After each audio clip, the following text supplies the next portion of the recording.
Now or never.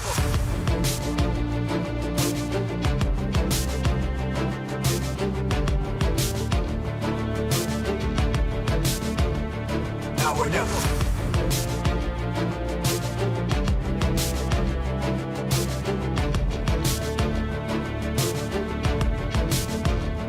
Now or never.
weeks of the most exhilarating World GT Championship coverage.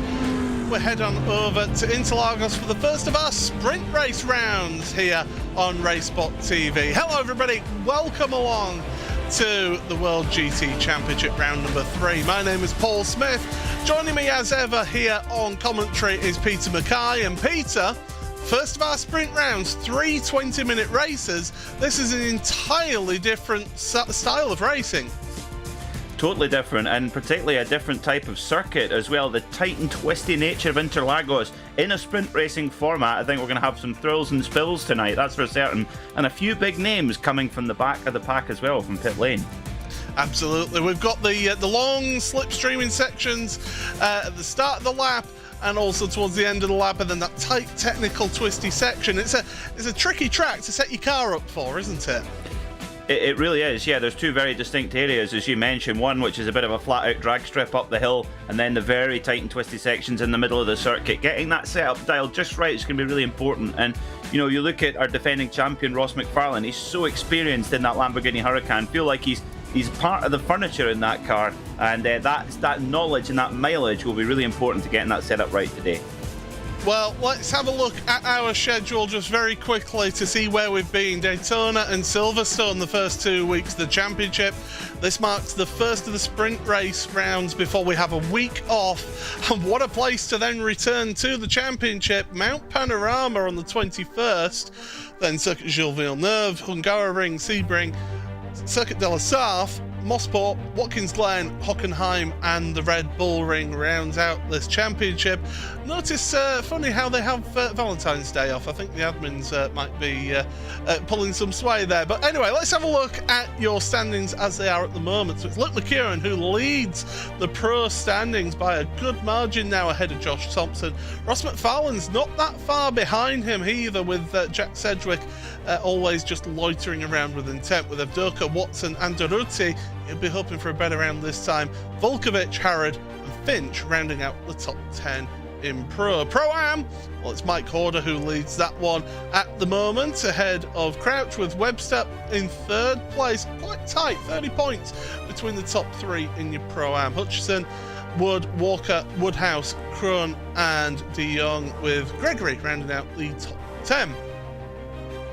In your AM standings, it is Chris Malcharek in first place by just 3 points ahead of Lee Berridge. Lee Berridge, who had a really good race in Silverstone last time out. Osborne's in third place ahead of Robert Archer, just 1 point between those two. Lars van Rijn with Whitehouse, Elsner, Draper and Brad Hulse rounding out the top 10 of your AM standings. Team standings, well, it's the Was Cooking by 3M team with Jack Sedgwick and Josh Thompson in that one, with Pure Sims Esports second place ahead of the German Sim Racing.de by ACV. Rest of the teams there. With Century Sim Racing, what a good round it was at Silverstone for them. They are the top Pro-Am team, and they're a good number of points ahead of Simmortal, who are the second place Pro-Am team, ahead of Parabellum Racing team in third. So that's the standings as they are at the moment. We're getting in the final few seconds of qualifying and getting that out of the way. We'll give you your starting grid. You touched on it briefly there, Peter. We've got some big names starting from the back of the grid. In total, 7 qualifying penalties here. That can play crucial in a championship in these sprint rounds. Well, we talked about that last week, you know, with 1 or 2 incidents on track. If you were given a post-race penalty, then it can, in this of an endurance race, you can sort of work your way back into it with the strategy, etc., or even in the feature races across the course of the night. But in the sprint format, that's really, really punishing as well. The races just aren't long enough to get through the field and score good points. So it's going to be a tough night ahead for those drivers. Absolutely it is. It's going to be intense. It's going to be fast and frenetic. Rolling starts, as always, here in the World GT Championship for these drivers. So we'll get you your starting grid in just a second right now. In fact, here it is, and it's Leandro Andaruti. He'll be looking for a good result here. Alongside him on the front row, there's Ross McFarlane, Marvin Lesmorman in third place. And look at that, a Pro-Am driver Christian Rose, 4th place on the grid. Reece Saunders, race winner last time out at Silverstone. He's in 5th. Alongside him is actually, no, he wasn't the race winner. He was a top 3 podium position, should I say.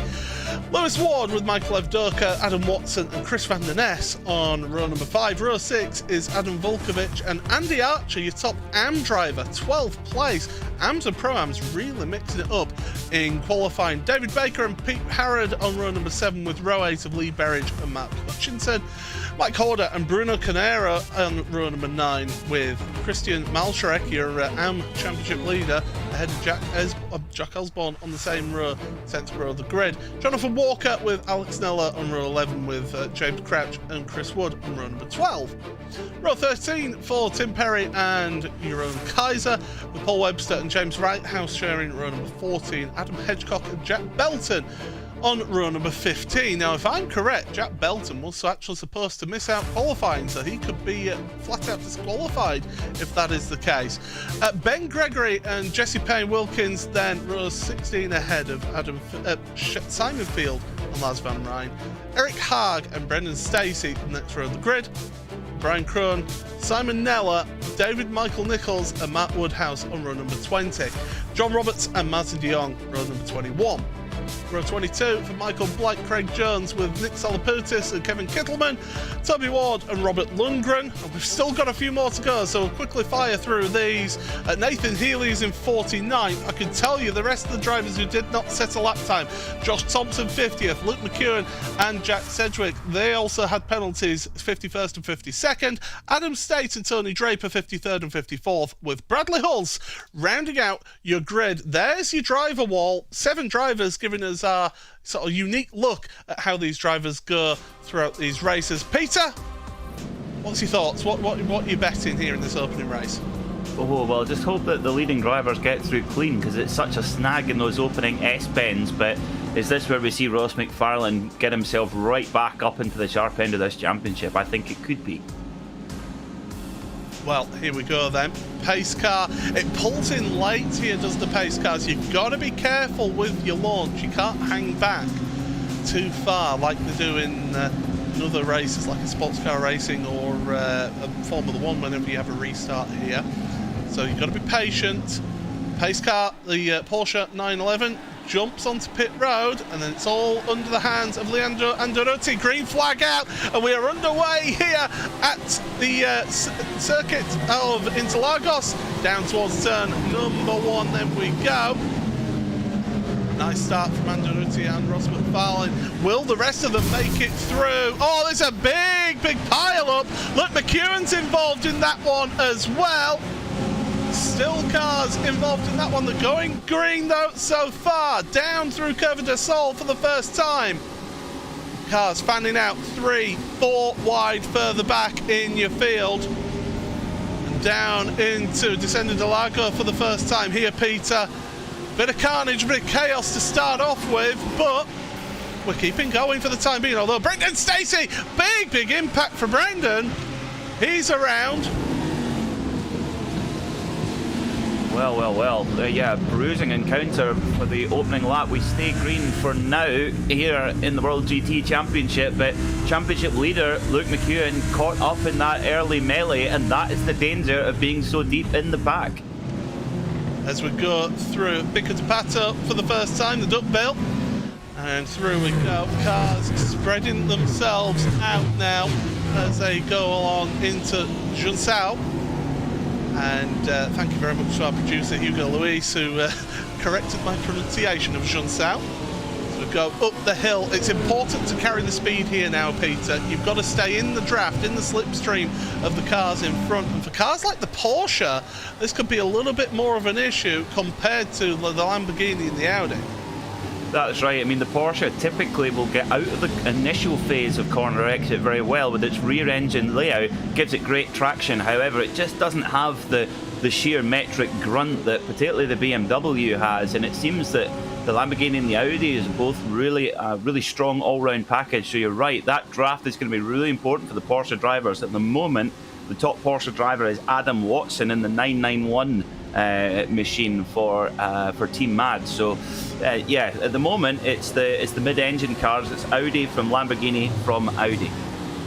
As we go up the hill, Ferradura once again, second lap of this race. The standings as they are at the moment: Leandro Andaruti with Ross McFarlane, Les Moorman in third place, Rhys Saunders up a position at the start, Michael Avdoka and Adam Watson up 3 positions at the start there. As it goes, Christian Rose, Lewis Ward, Ashley Finch and David Baker rounding out the top 10 here. Your top Pro-Am is still Christian Rose. Your top Am is Lee Berridge in 12th place in his BMW. Brilliant scenes here from the World GT Championship. Pleasure to have you all along here on RaceSpotTV. The skies have actually cleared up, because earlier in practice here, Peter, it was very, very misty, but the sun's burnt through now, burnt through the clouds, so giving us some ideal conditions out there for these drivers. Yeah, pretty much perfect, exactly, and that not having a too high a track temperature is going to be really important for the grip as well. Of course, tyre wear is something we really don't need to worry about in this short sprint race format. In fact, you want to get the very most out of the tyre, use it up, because you've only got 20 minutes that the tyre has to last for, so push on. But at the moment it's Leandro Andaruti. Of course, he's had the pace, he has a really, really strong pace all season, but just hasn't been able to execute for whatever reason in the races. But less strategical input here, Paul, might well suit Andaruti, because he's so quick over one lap. Oh, he is, absolutely. We've seen it time and again. I mean, we saw it last week at Silverstone. Very controversial ending, wasn't it, at Silverstone, with Andaruti getting turned towards the end of the race at Beckett. We've got some replays of the start here. So you look at that, they were going 4 wide, 5 wide even, down towards turn number 1. Luke McEwen was looking to the inside, and then it's just skipples. Yeah, McEwen was making up huge amounts of ground there, and just had the door shut right at the last moment with a sideways. I didn't pick out which car it was. I think it was a Lamborghini. Just fired across the road. So yeah, there's almost not enough tarmac around to fit all of the cars through there, particularly with the bumper grid that we have here in the World GT Championship. Is the Ferrari of now, I think that is Lewis Ward, using the Maranello grunt, Maranello horsepower, to sweep past the Porsche of the number 93 of Christian Rose. But Christian Rose leading his class in Pro-Am. The numbers on the left hand side of our timing tower, number 93 there, it's in orange. That signifies the Pro-Am class, and our top Am class driver at the moment is Lee Berridge in the number 54 with the blue and purple number. Absolutely. In fact, he's currently fighting Adam Volkovich and Ashley Finch, so it's great to see these Am drivers. He's got Lewis Archer right there with him. Finch, though, he's battling with Volkovich as they go into the right-hander at Ferradura, and Berridge is trying to follow through in his BMW. Can't do that. We've got moves being made there down the inside by Volkovich, trying to make a move back at the Lamborghini that made his way past him with Ashley Finch. We're heading to Bigger Pato once again. Not really an overtaking opportunity through that corner, but you can set up drivers through the next 2 corners that run up the hill. If you make them defend coming into Juntao here, then you then get a great run. Here's another replay further down. Oh dear, around we go.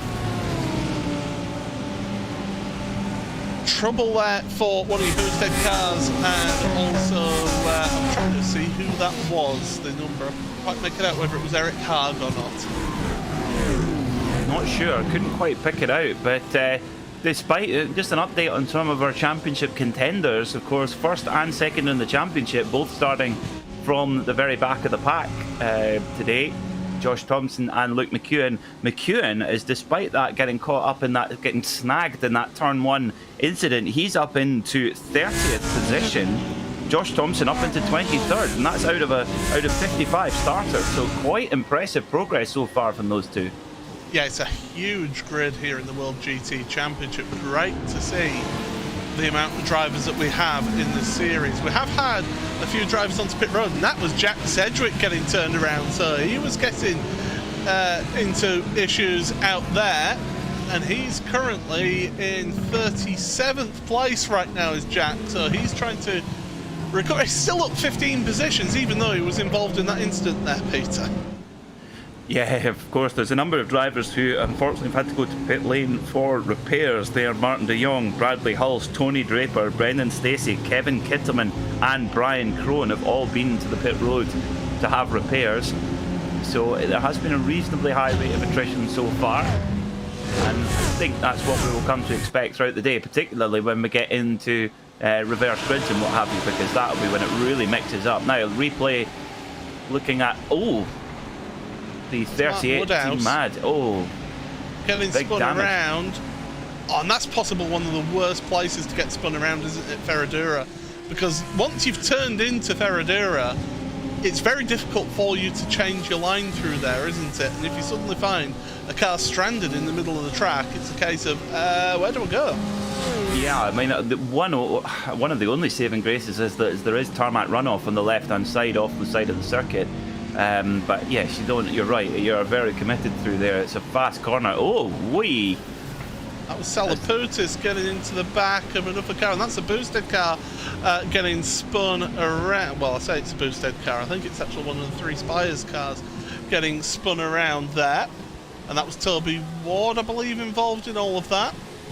The blue BMW that got kind of nerfed by Salaputis was the 64 of Adam State, one of our Pro Class cars, but just trying to get himself back up the order. He's in 38th at the moment, so a lot of pro class drivers who are really in the wars so far. But just at the back of shot there is the Logitech Aldis Esports Lamborghini of our championship leader Luke McEwen, who is surging through the pack, and he's in 30th at the moment, but made up a good chunk of spots. I love those drone type shots, they're really, really good. You see, if you ever saw the Nitro RX out in the States over the winter, you have seen the drone pilots were doing a superb job of bringing you excellent pictures of the action, and that's the sort of shot that you were getting to see. Luke McEwen right now is onto the tail of Ben Gregory in the Three Spires Motorsport car. Gregory looking left and right. McEwen's thinking, do I make a move to the inside? There's space there. Gregory's been very generous there. They're fighting in front as well in the boosted Virage car and the Immortal car. And it's the Immortal car that loses out of all of that. Paul Webster to the back of this queue.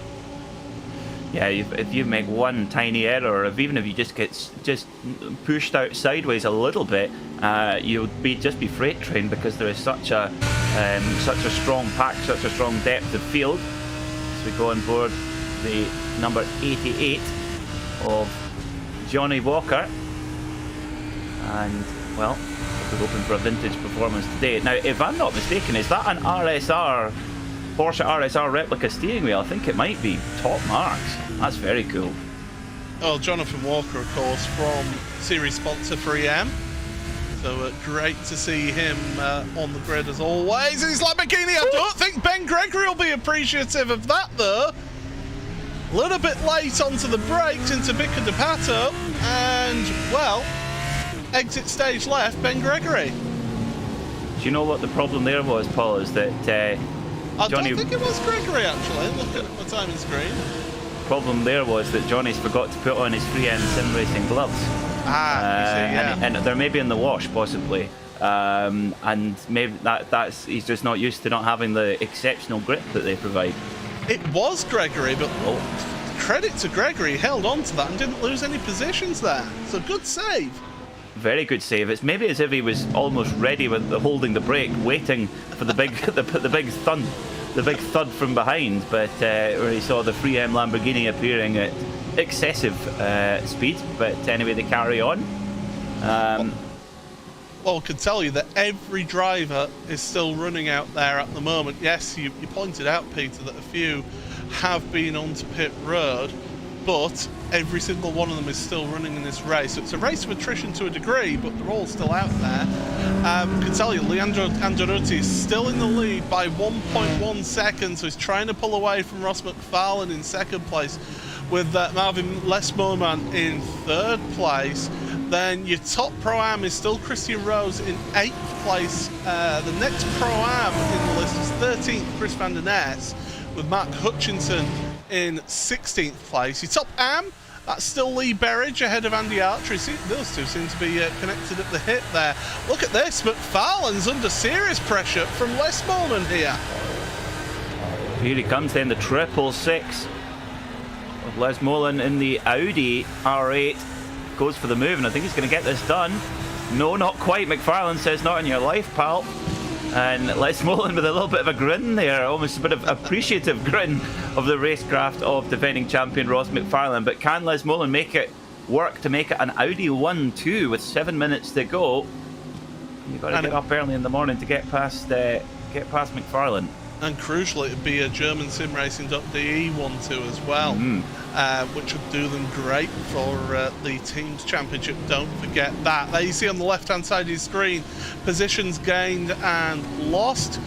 Bruno Canero in the top 20, in the top 16 has gained the most in 8th place. Josh Thompson, unsurprisingly, the most positions gained in the race, 33 places up to 17th.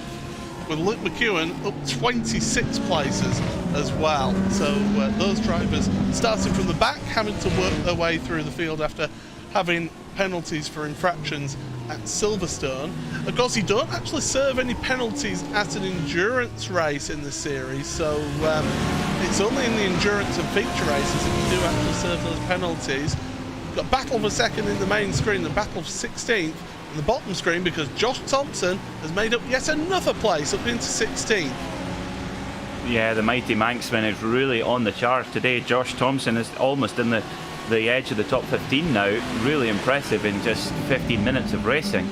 But and also for Josh Thompson as well, yes, he's had to start from the back of the pack, but his objective really for this race would be to get into the reverse grid, the reckoning for the reverse grid, and he's doing that just perfectly. And if he can get a good spot in the grid for race 2, he's really back in the game, and he's served that penalty and recovered from that penalty as best as possible. It's you want to get yourself to the the lowest number, should I say, highest position on the reverse grid draw to guarantee yourself a decent draw. Whereas if you're further down that reverse grid draw, Peter, you end up, you're not quite sure whether you will get a reverse grid or not. Of course, in this series as well, there are 2 slots where it says no, we're just not giving you a reverse grid at all. So Leandro Andaruti and Les Molan and McFarlane right now, I think, are hoping and praying that the no reverse grid gets drawn out in this. Well, absolutely, we'll be thinking of that, and that would be quite a turn-up. We don't see it very often, but it's when we get the full reverse as well, is when it can get really, really spicy and interesting as well. But Thompson has driven very well here. He was, shall we say, a bit disappointed by his penalty, but has served it and is getting back on with things. It was interesting, Josh's comments post-race last week, Paul, of not enjoying driving the BMW at Silverstone. I wonder if it certainly appears to be much better today here at Interlagos setup-wise. No, he'll probably say that I was a pig to drive and he didn't enjoy it, but pro drivers, pro sim racers, they're just impossible to please, aren't they? There's always something that can find at fault, and maybe they're not happy with something. But that BMW seems to be working well for Josh right now. Heading down towards Descenda de Lago once again. He's got Andy Archer in front, who's actually rather gifted, Josh, and Lee Berridge is following him off there. So Thompson, great run on the boosted media car, and before you know it, he is around the outside. Boosted motorsport, should I say? Oh, Ferradura, they're dueling it out there, and Thompson still staying outside. Not able to get the move done, but that's up at least one position. Berridge did very, very well to get the door shut and to get the momentum back going again after that little mistake coming through the Descenda de Lago. So, but Thompson I would think, will be trying to line up a move into turn 1. It's such a popular place to pass because you can set it up in the slipstream all the way up this endless drag up the hill. So Thompson right there on the back bumper of Berridge, and he'll try and use that slipstream effect to build his momentum and then go for the move on the brakes down into turn 1. Well, here he goes then, got the slipstream. If I'm Lee Berridge right now, I'm not fighting this one too hard. I don't make it easy, but I also don't fight it too hard, because you look at the bigger picture, you're the leading AM driver out there. Okay, you've got the second place AM right behind you. Thompson giving him a little bit of a squeeze there. He wanted all of the run there into the centre S. But Thompson then up into 14th now. Going to be a bit of a tall order, should I say, to catch up to Chris Van Den Ness. Ogres are generally quite tall. Yeah, well, yeah, they certainly are. It's going to be a tall order, though, isn't it, to catch up to 13th now for Thompson. Luke McEwen, he's on his own, really. He was going through his shot there. I'm just looking at my timing screen. 23rd, so 28 positions for Luke. Yeah, Luke was just really unlucky in that turn 1 melee, really, and that's kind of held him back a little bit. And it's going to be very, very nervous waiting on the spinny wheel of doom or the wheel of fortune, whichever way it might fall either side. In 23rd, he's, I think, right on the cusp of he's really in the lap of the gods, whether he's going to get a reverse grid or not. If he doesn't, got a bit of work to do.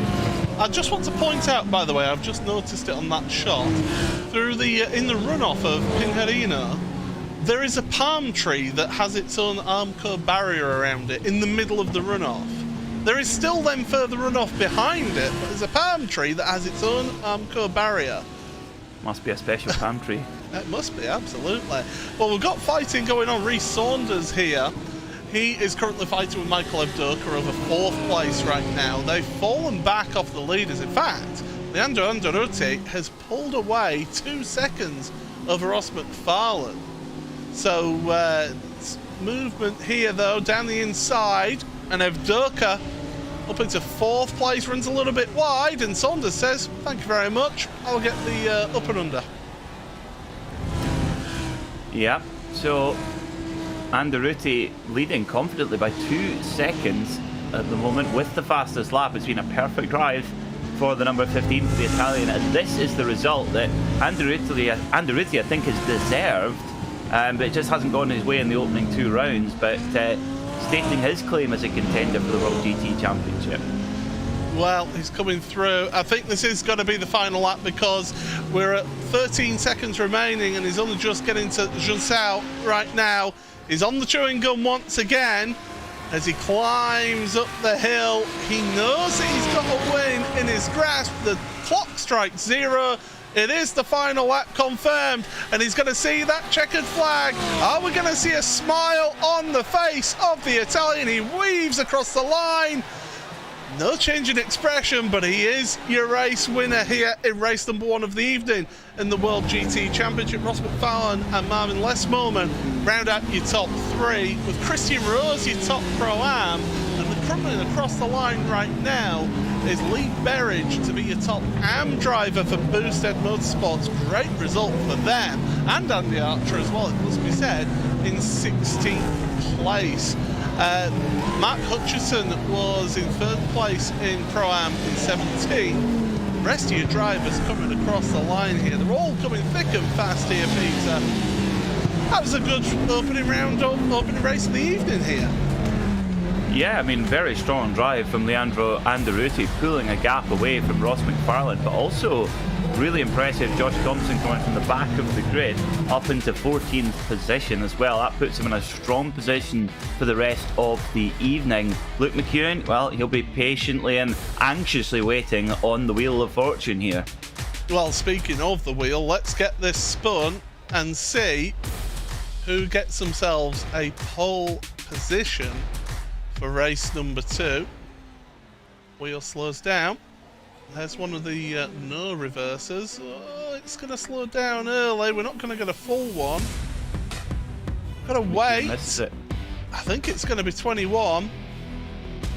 Comes nicely to a stand. It'll light up yellow and confirm to us that 21 is the reverse grid pole. We'll confirm that with the race results here, the unofficial race results of race number 1 of the evening here in the World GT Championship. And it is Leandro Anderotti for GermanSimRacing.de by ACV who win this one by 2.4 seconds in the end.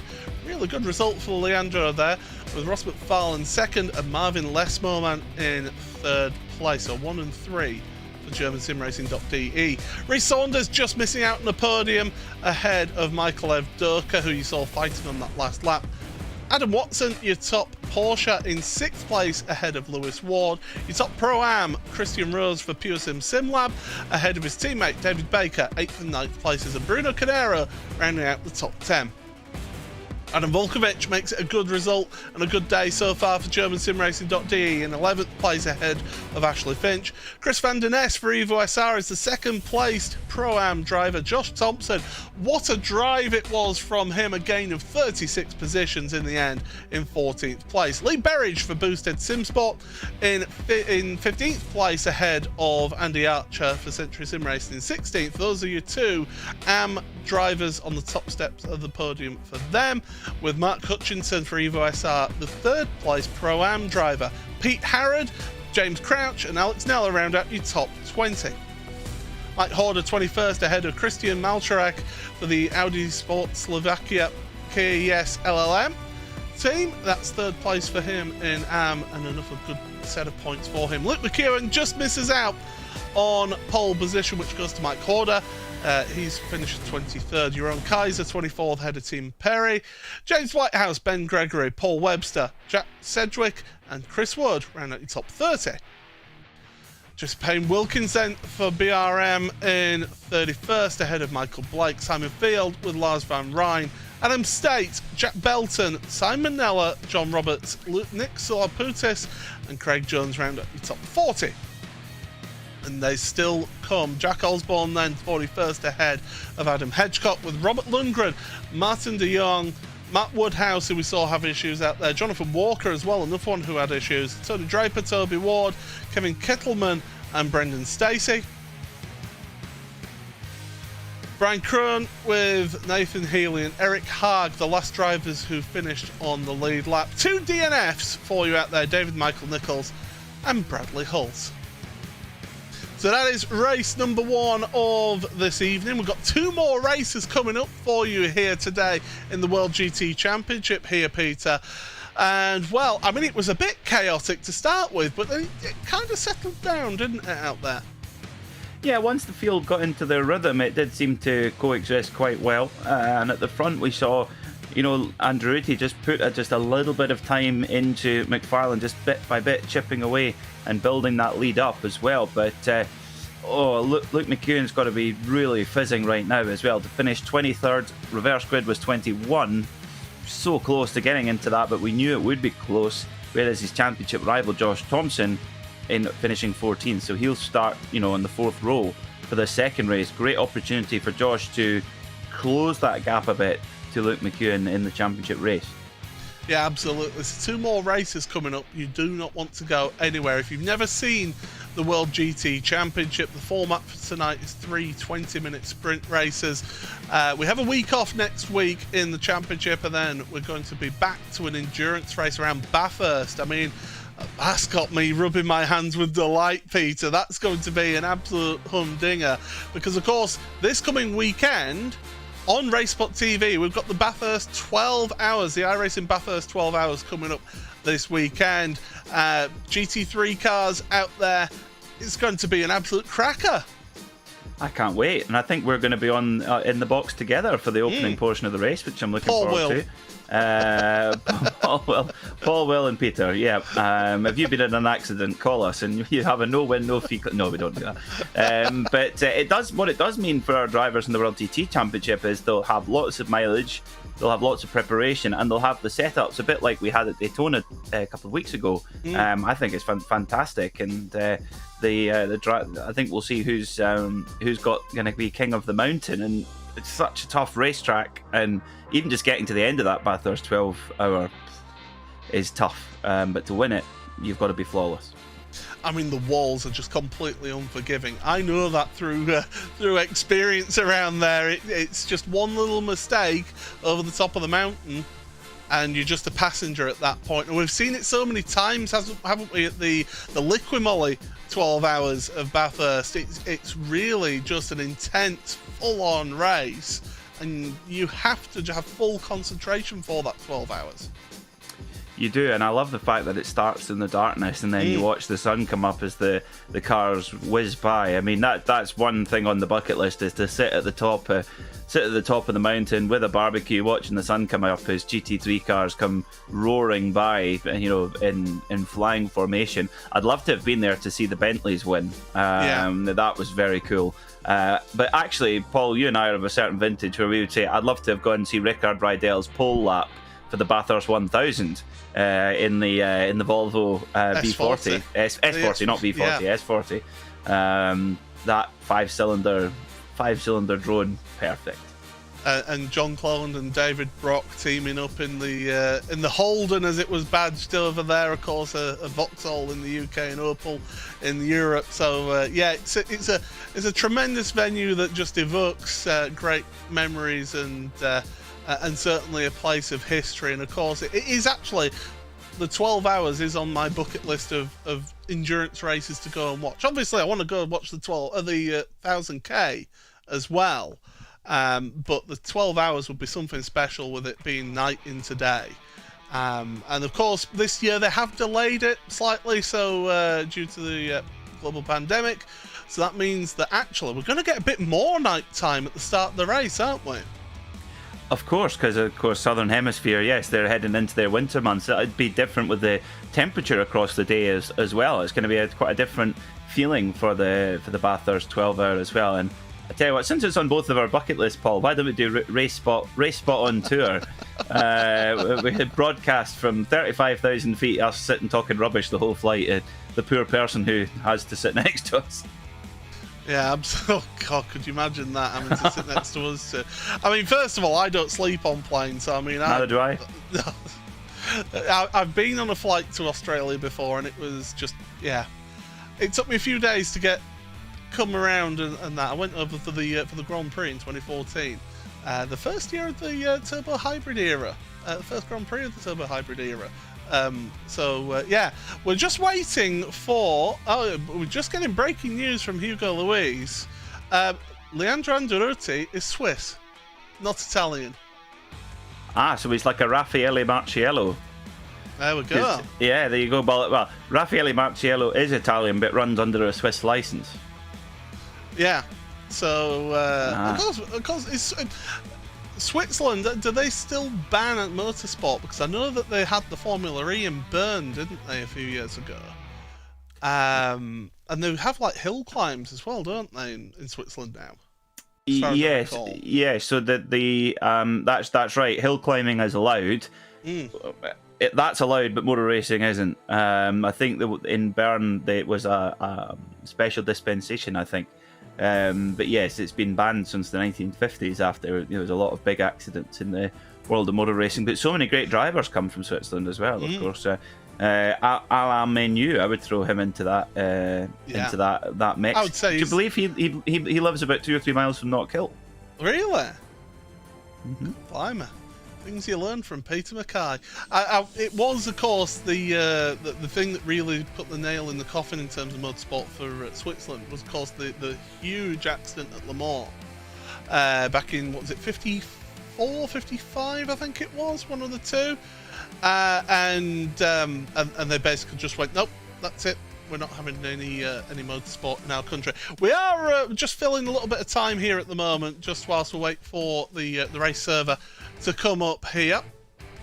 So it's just having to be patient here, Peter. But if ever you want two people to fill a bit of time on RaceSpotTV, well, I mean, you've got the choice right here. We should say hello to those watching on the behind-the-scenes stream. Yeah, so for those of you who don't know, we have got a little bit of a behind-the-scenes stream. Catch it whilst you can. And if you do want to watch the video on demand, I think that that will be hidden for all but members in the future. So there's ways of you getting to be a part of that. But certainly join us whilst we can and give us your thoughts. I mean, we've got people saying, in the main chat saying, bet Luke will be annoyed. It's a better start than last race. I mean, yeah, Luke McEwen, he'll be annoyed that he got caught up in that instant. But let's face it, Peter, when you're going 5 wide into the turn 1 at the Senna S, you're kind of expecting there to be people trip over each other. Yes, that's entirely understandable for that to happen. And that's why the starting from the back of the grid is such a stern penalty. And Luke was clearly in a hurry to make moves. He did so. He was, he put himself in the position to get those moves done, and he was just unlucky. It could have could have worked out differently, and he would have got through, and he would have been up there finishing in the top 10 even, because he did clear so many spaces. But that's motor racing. But at least he's a little bit further up the pack this time. Let's see what he can do in this race too. We might see a bit of McEwen magic here. Well, I mean, we are here at Interlagos for this third round of the championship here, the first of the sprint events. As I've mentioned, we've got Valentine's night off, so you don't need to ask for permission to spend time in racing rather than with your significant other. So you can got that Monday off. But then 2 weeks time, Mount Panorama for an endurance race, 1 hour 45-minute race around Mount Panorama. So definitely worth putting that in your calendar. Circuit Gilles Villeneuve for a feature round, Peter, on February the 28th. We've not really brought up that round of the championship. We've not really focused on that much, but it really is quite a tricky track to get right. And of course, those walls. It's like racing around Monaco. It is, but just a lot faster. Yeah, Circuit Gilles Villeneuve is really, really tough, and also there's a lot of long braking zones, so there is opportunities for drivers to go in and kind of dive bomb. And then that obviously causes problems in itself. So that will be, I would think that would be a race of attrition. Of course, last season we had an endurance race at Detroit Belle Isle, which was certainly tough for those involved. Jack Sedgwick winning that in the then new Ferrari Evo. But yeah, Circuit Gilles Villeneuve at Montreal, an F1 circuit, is going to be very, very tough. And coming down to that last chicane, how many times have we seen a race coming down to that last Wallow Champion chicane? Absolutely. We'll then go on to the Hungaroring for a sprint round. The first time that the championship has gone to the Hungaroring, and it's actually a race track which has seen quite a lot of GT racing over the years, and it's certainly, I think it's an underrated track, is the Hungaroring. I certainly enjoy doing laps around there and racing around there. Yes, it's difficult to overtake, but that's part of the charm of it, I suppose, really. Of course, first hosted a Grand Prix back in 1986. It was the first Grand Prix held behind the Iron Curtain back in 1986. Then we have a week off after that before we head on over to Sebring. A classic endurance event is Sebring, and really here, Peter, it's I mean, what better place to go and race than Sebring? It's paradise, isn't it? Sebring has so much heritage and so much history. The circuit itself, you wouldn't think an airfield circuit would be really very interesting, but Sebring just changes that theory on its head. I mean, the bumps, the technicality of the circuit, and the 12-hour race there is just iconic. So delighted we're going there for an enduro round, and again, Sunset Bend particularly, so easy to lose it there, hit a bump that you just didn't quite expect, and round you go. It's a real challenge for the drivers, and particularly for the teams getting the car set up correctly. Sebring is always a real challenge to get the car dialed in. Circuit de la Sarthe will be a special round of the championship, mainly because it's my birthday that day, so I'll be 38 years young on that day, but it's certainly one of my favourite tracks in the world of motorsport is Circuit de la Sarthe. Then we get another round of sprint races after that at Mossport. Again, another really underrated track, in my opinion. An endurance race around the Watkins Glen Classic Boots. That's going to be without the bus stop chicane, if I'm correct about that one. Hockenheim, and then the Red Bull Ring rounds out the end of the championship. We are still waiting for the session to go up. Unfortunately, it's I'm gonna go him under the bus a little bit. Alex Neller, it's his first time that he's hosted a round of this championship, so I think it's just taken a little bit of time just to get that set and make sure that it's correct. We did get asked a question, get the old teeth in there, Paul, from LSR TV. Are we looking forward to rain for road racing in the future on iRacing? I am. I mean, you can't put not kill on the circuit and not have rain. What you have, the one and the other comes together. I think it's a fantastic addition. I know that it was a difficult. Well, I've heard that it was a difficult decision for iRacing because it does put a lot more pressure through a competitor's computer or operating system. So it then raises the level of entry of type of machine that you need to run that level of detail. So that's something that's going to be a factor. But I, for one, cannot wait to see what the job that iRacing have done, because they're so good at everything else, mapping the circuits in incredible reality, getting the cars to feel as close as possible to the real thing. So rain is probably the biggest challenge that iRacing have faced in 15 years or more in existence, and the one thing is for sure, I think they'll nail it. So I'm looking forward to getting some wet touring car laps at Knockhill. Oh yes, absolutely. I mean, I will say I was working on the stream where they sort of gave us that little bit of a first look at rain in iRacing, and I mean, Justin and Connery were like little giddy school children in a sweet shop. They were just absolutely just loving it, and it was tremendous, and it was great to hear what sort of challenges that they're having to work to, as you point out there, looking at how it's going to affect their user base in terms of the hardware and things like that. So it's going to add a dynamic. The thing for me is endurance racing. I think it's going to add that another dynamic. I mean, you look at the Rolex 24 this year, how the weather affected practice, for example, in that series. So you had that effect there.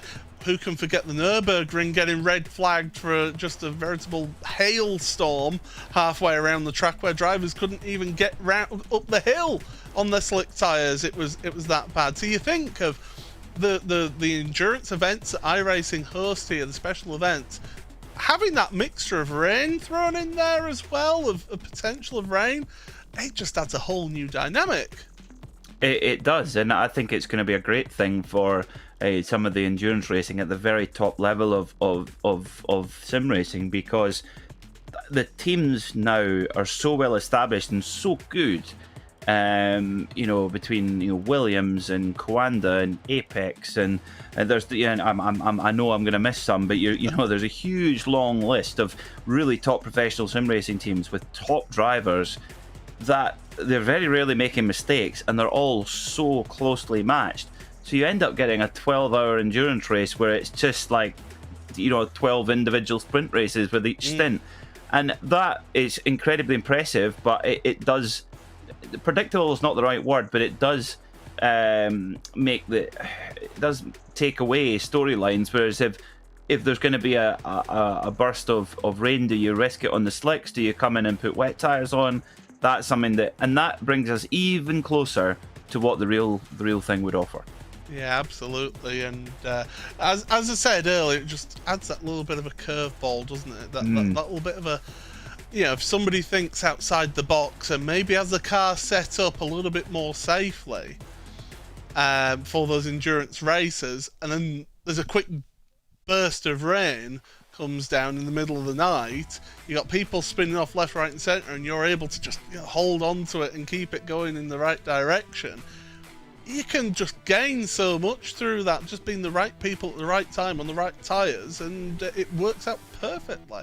And that's what I love about endurance racing. It's not just about being as fast as you can out there for 12, 24 hours, 10 hours if you're doing Petit Le Mans. It's about combating the elements, combating your competitors, and combating the car as well, to try and keep that car going for the 24 hours. Yeah, and I think we'll actually maybe see there'll be drivers, especially in the early days of Rain coming to the iRacing Simulator. I think you're gonna get Rainmeisters in the early, and then eventually the top teams will all work it out, and everyone will be quick in the rain. But for the first little while, my prediction is that you're going to get kind of rain specialists in those early stages, and that's where you put your Rainmaster in when the rain falls. But having that flexibility in your lineup's going to be important as well. But a super addition. Hats off to the iRacing team, and there are other simulators that have had rain for a while, but we know iRacing, they want to do everything to the detail that they expect, and they've taken their time with this, and I'm very excited to see how it goes and what it feels like. We've all driven on wet roads before, I suppose, or a wet track, or go-kart, or but you've driven in go-kart. I've done a go-kart in the wet. See, you know what it's like when you just hit that puddle that you didn't quite see in the dark, and you go into an aquaplane and you need a change of underpants. So it's this kind of, I'm looking forward to see how that comes across. I mean, the one time that I drove in the wet in a go-kart, it was that sort of miserly damp, so it wasn't full wet. It hadn't cleaned all the rubber and everything off of the track, so you were just like an ice skating rink. It was just absolute hell. And I was actually following, so it was on a practice session on a Friday evening down at Milton Keynes. I was following Josh Thompson, and I thought, oh, he's a karter. I'll follow his lines and see where to go in the wet. And he went straight on. And I nearly followed him off, so... Oh dear, I don't think Josh would have thanked you for that, for you landing on top of him in the barrier.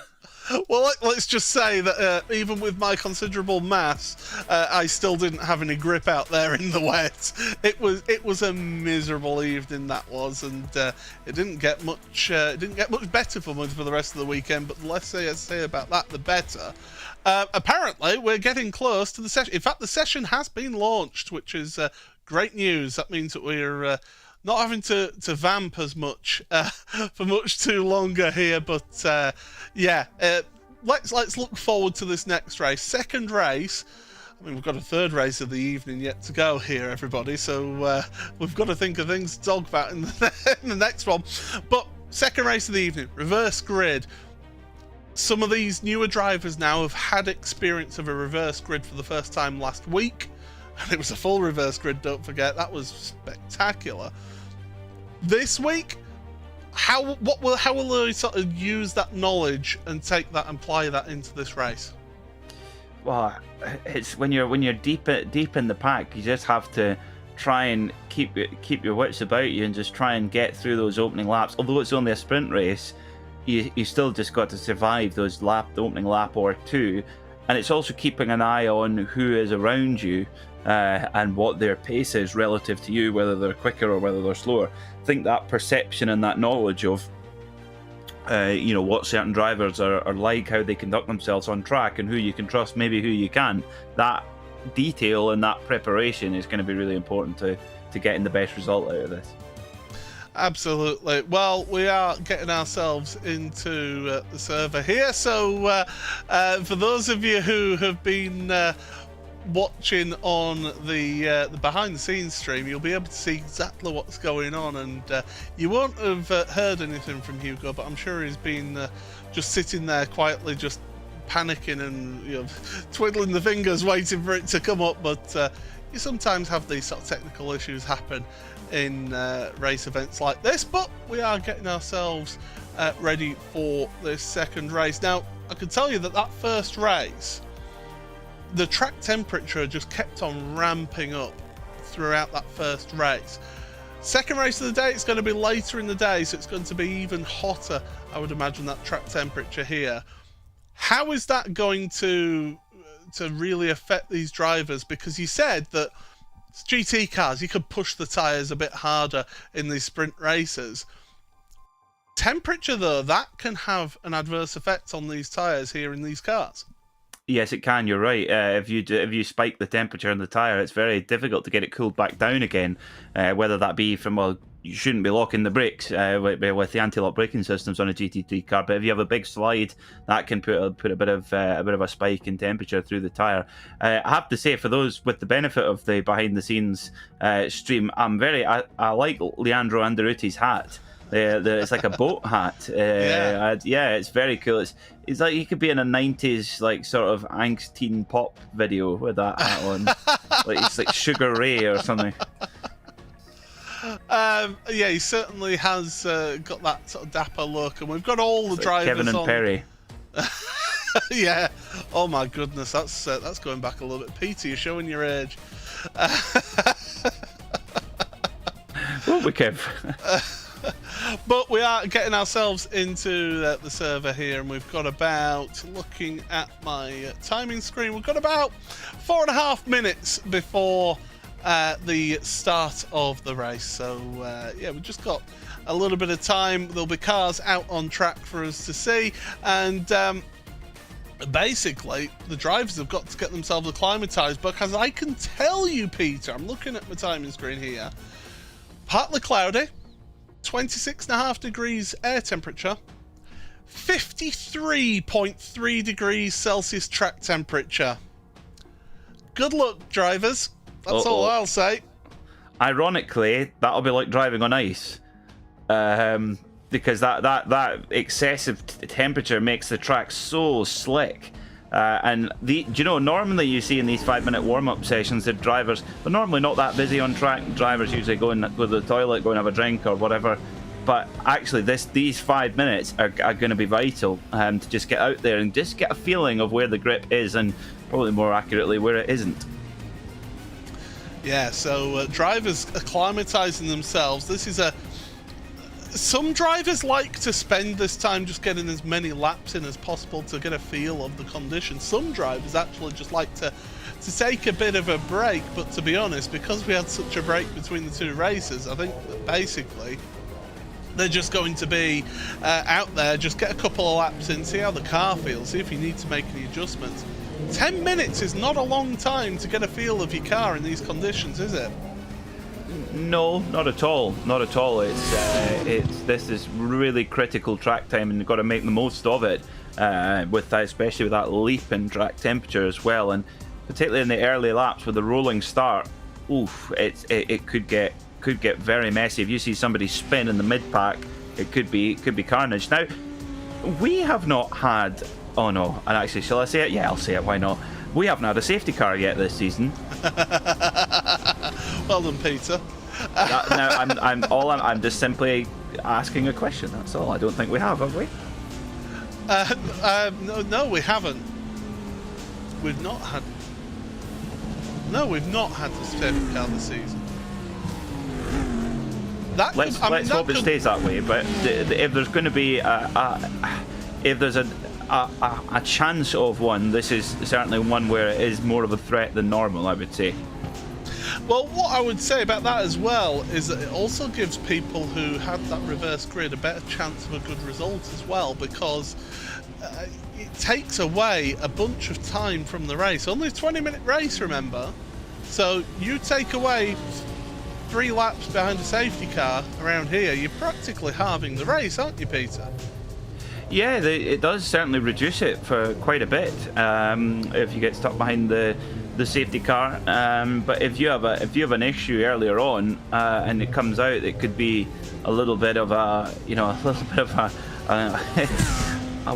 a gift from wherever. So it's let's see what happens. We did see a little bit of a pile up at turn 1 in race 1. Will the same happen again here? Well, we shall see. And of course, right in the middle of that pack, our race 1 podium finishers. They're going to be starting from 23rd, 22nd, and 21st. So, yes, it's from 21st, 20th, and 19th. My apologies. Yeah, it's going to be tough for them.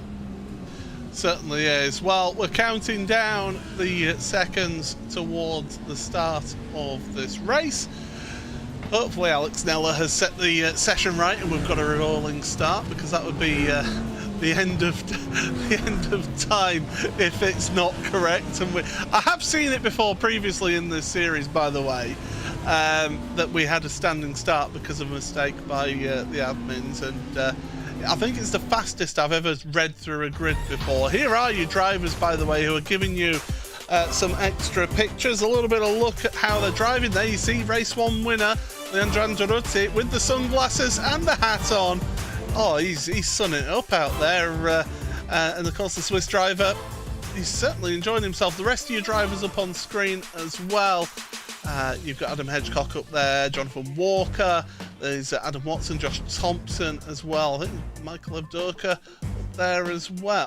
Whoever that is on the middle row on the right hand side, they sit incredibly close to their screen, but if it works for them, it works for them. Anyway, Andretti looks like he's about to... Nick Solopoutis, there we go. Thank you very much, Hugo, for letting me know who that is. We have got a reverse, we have got a rolling start, which is a godsend for us, because it means it gives me a bit of time to go through the grid. So it's Mike Horder who's on pole position with Alex Nella alongside him. Now, he was disappointed last week at Silverstone after an incident in the first race after qualifying so high up the grid. James Crouch and Pete Harrod with Matt Hutchinson and Andy Archie atop AM on the grid in 6th place. Lee Berridge then, who won the AM class in race number 1, he's 7th alongside him, Josh Thompson, Chris van der Ness and Ashley Finch with Adam Volkovich and Bruno Canero. David Baker, Christian Rose with Lewis Ward and Adam Watson, Michael Evdoka and Rhys Saunders round out row number 9. Row 10, Marvin Lesmolen and Ross McFarlane with Leandro Andretti, a race 1 winner in 21st, and then the rest starts as they finish. Christian Malsharek, Luke McEwen, Joran Kaiser, Tim Perry, James Whitehouse, Benjamin Gregory, Paul Webster, Jack Sedgwick and Chris Wood, Jesse Payne, Wilkins, Michael Blake, Simon Field, Lars Van Rijn with Adam State and Jack Belton, Simon Nella, John Roberts, Nick Salapoutis and Craig Jones, Jack Osborne and Adam Hedgecock round out row number 21, Robert Lundgren, Martin de Jong, Matt Woodhouse, Jonathan Walker, Tony Draper and Toby Ward, Kevin Kittleman with Brendan Stacey, Brian Crone with Nathan Healy, Eric Haag and David Michael Nichols, and Bradley Hulse once again on the rear of the grid. And we've got the pace truck at the head of the field, normally seen in the dirt events, but it's out here for the World GT Championship race number 2, so obviously not enough petrol in that Porsche 911 Cup car that we normally see at the head of the field here, Peter. I love it. Great to see the pace truck making an appearance. I always remember that's a colleague of ours, Marco Barbonera. That was always his stamp on a setup, on a session being set up, was the pace truck. So the it's unbranded, but it looks very Chevy Silverado-ish. It is a Chevy, yeah. Is it? Okay. Yeah. So front row, it's boosted Farage, 1st and 2nd place. They've got to be careful. They're holding the pack back a little bit here. They're being very canny about this. They're not wanting to, they want to try and get a jump here, and they'll be talking to each other, their teammates. As they come across the line, the green flag will be getting raised once again. Finally, the flag man. It's go time here in race number 2 of the evening for the World GT Championship. Down towards turn number 1, it's Mike Horder and Alex Nella in towards the centre S for the first time. 3, 4, 5 wide through turn number 1. Can we make it through cleanly? So far, so good. Through Curve de Sol for the first time. And onto this back straightaway. Josh Thompson is making some moves. You can see the BMW working its way through. Oh, we've got Simon Field and all others caught up in an instant further back. Big accident. Road's still clear though. So we stay green for the time being as out of Descender del Lago for the first time. It's a battle for 2nd place. Alex Nella and James Crouch fighting it out. into Ferradura for the first time here, Peter, and Crouch looking to the inside. Well, Crouch thought about it there, but decided at the last moment no, to think about it another day in the black and green Evo SR Ferrari. But well, it looked like the field had got through clean, and then all of a sudden, bang, the big one just went off at the back of the pack. So we'll let the dust settle on that one until we see who has all been caught up in that. But Crouch in third position in that Ferrari, chasing down the two Lamborghinis, the boosted Lamborghinis of Mike Horder and Alex Neller. Who's Alex? I think will be quite glad to be getting back to driving after the what should we say, administrative challenges. Well, there'll be accusations of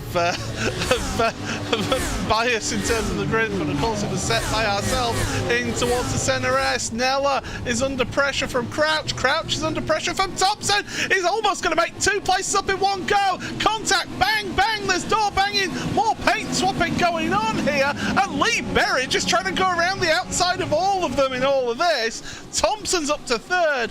Berridge up to fourth, with Hutchinson up to fifth, and well, flash of the headlights from Crouch. He's not happy with all of that. He's got Freight Train down to sixth place there through Curva de Sol, through Descida de Lago once again, and uphill towards Ferradura. Big pack of cars, but Mike Horder is trying to run away at the front here. He is indeed, and I think Josh Thompson's going to have done well to get away without a damage there, because there was quite a lot of contact coming through the Senna S as well. It doesn't seem to be holding him back, mind you, so if there is, it's not too serious right now for that 49 BMW Josh Thompson. But remember, of course, started started in the 7th position, so he's made a few spots up into third already, so great opportunity for the Manxman. But McFarlane, what a start from the championship, defending champion. He's up into 11th already, so a great start from McFarlane from 20th on the grid. Here's the big one. Yeah, here's what happened. So it was contact between two. Oh, an innocent party and all of that was the 87, and that of course is Chris Wood in this Immortal outfit. There were others involved further down as well. Matt Woodhouse has been on pit road, so too has Nick Salaputis, Adam State, Kevin Kittleman, Brian Crone, Chris Wood, as we just saw, Bradley Hulse and Jonathan Walker have all had to take their fast repair here, and we've got car on pit exit right as the pack comes down here.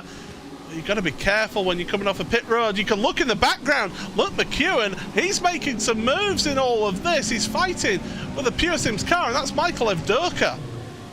Wow, yeah, McEwen taking plenty of risk in the back there, but he's got no choice. He's got to get a move on, and he's making progress. McEwen now up into 17th place, and from 23rd on the grid, and he's on the now 16th place. He's the fastest car on the track at the moment. Go on. I was going to say, crucially, he's made it ahead of Leandro Anderuti, our race 1 winner as well. Yeah, Anderuti's got work to do. Oh, that's a little bit of bumping and barging going on there with the Evo SR Ferraris. And who's that? Oh, Pete Harrod off for Century Sim Racing. Oh, Shy Pete. He's sent off into the grass. And that's a bit of a nightmare up at Vica de Pato. There's Adam Watson that we are looking at right now. He has actually told me that he's running just a little bit more rear wing. It's giving his car stability, but the problem is that when you come to this section of the track, if he's not got the slipstream, he's just a sitting duck, isn't he? Yeah, you can see Adam there looking really studying his back and forth from his rear view mirror. Like, his eyes are just on stocks there, because he knows he's vulnerable on the straight, but and has to give best to the Ferrari of Chris Van Den Ness. Yes, Chris Van Den Ness in the number 32 right there at the head of shot. Now, can he get it back in the infield? Better on the brakes, but there's and there goes McFarlane. That's better on the brakes, but McFarlane even better. My goodness me. Yeah, it was Evdoka who made the move. No, it's McFarlane. Oh, it's McFarlane. Yes, it is. Sorry, you're right there, Peter. And they sort themselves out. Watson has managed to carry on fighting here. Porsche taking a very wide line, Team Mad car. Yes, I am biased, but I do think that is a good-looking livery on that Team Mad car. But the Pure Sims car of Ross McFarlane, of course, champion from last season. He's trying to make his way past Adam, not finding any way by, and there's Luke McEwen fighting it out with Ashley Finch side by side with the Pure Sim SimLab car. So they are going too wide into Junsao. And McEwen has made it past Finch, who runs wide, and that's going to allow Anderuti to make the move as well. Might have a change for the lead very soon, because Josh Thompson has set the fastest lap of the race and is up to second position. And in fact, just as I say that, goes to the top of the timesheets, gets the move done on Mike Horder. So Josh Thompson leads here at Interlagos in race 2. And with 13 minutes to go, he's just got to hit his mark now. He's got great pace underneath that BMW, and if he comes on and tells us, Paul, that the car felt horrible, we're gonna have to call him out on it. I think every car is going to feel horrible in the second race, because I can tell you right now that the track temperature has actually increased to 56.7 degrees. Wow. That's incredible. Those tyres are going to be like marshmallows by the end of this race, I feel. They're just going to be not giving you any grip whatsoever. And well, that's McEwen making his way past. Up into 10th place already from 24th on the grid. So he's making moves and making them fast. And there's Anderuti. He seems to, I think he's slung a hook around the rear wing of McEwen's car and said, right, tow me along, boy. I want to gain some positions here. All I can hear is Madness songs in my head now. He's like, I'll be driving in my car. Fortunately, that wasn't close. That wasn't accurate enough to get us a copyright strike, thankfully. There you go. But I know what you mean. Yes, it's a very sort of Madness look, isn't that? But yeah, he's doing the right thing though. Yes, McEwen made his way past earlier on in this race, but he's hanging on with him as Hutcherson around the outside into the centre S with Alex Nella. Alex trying to hold on to it.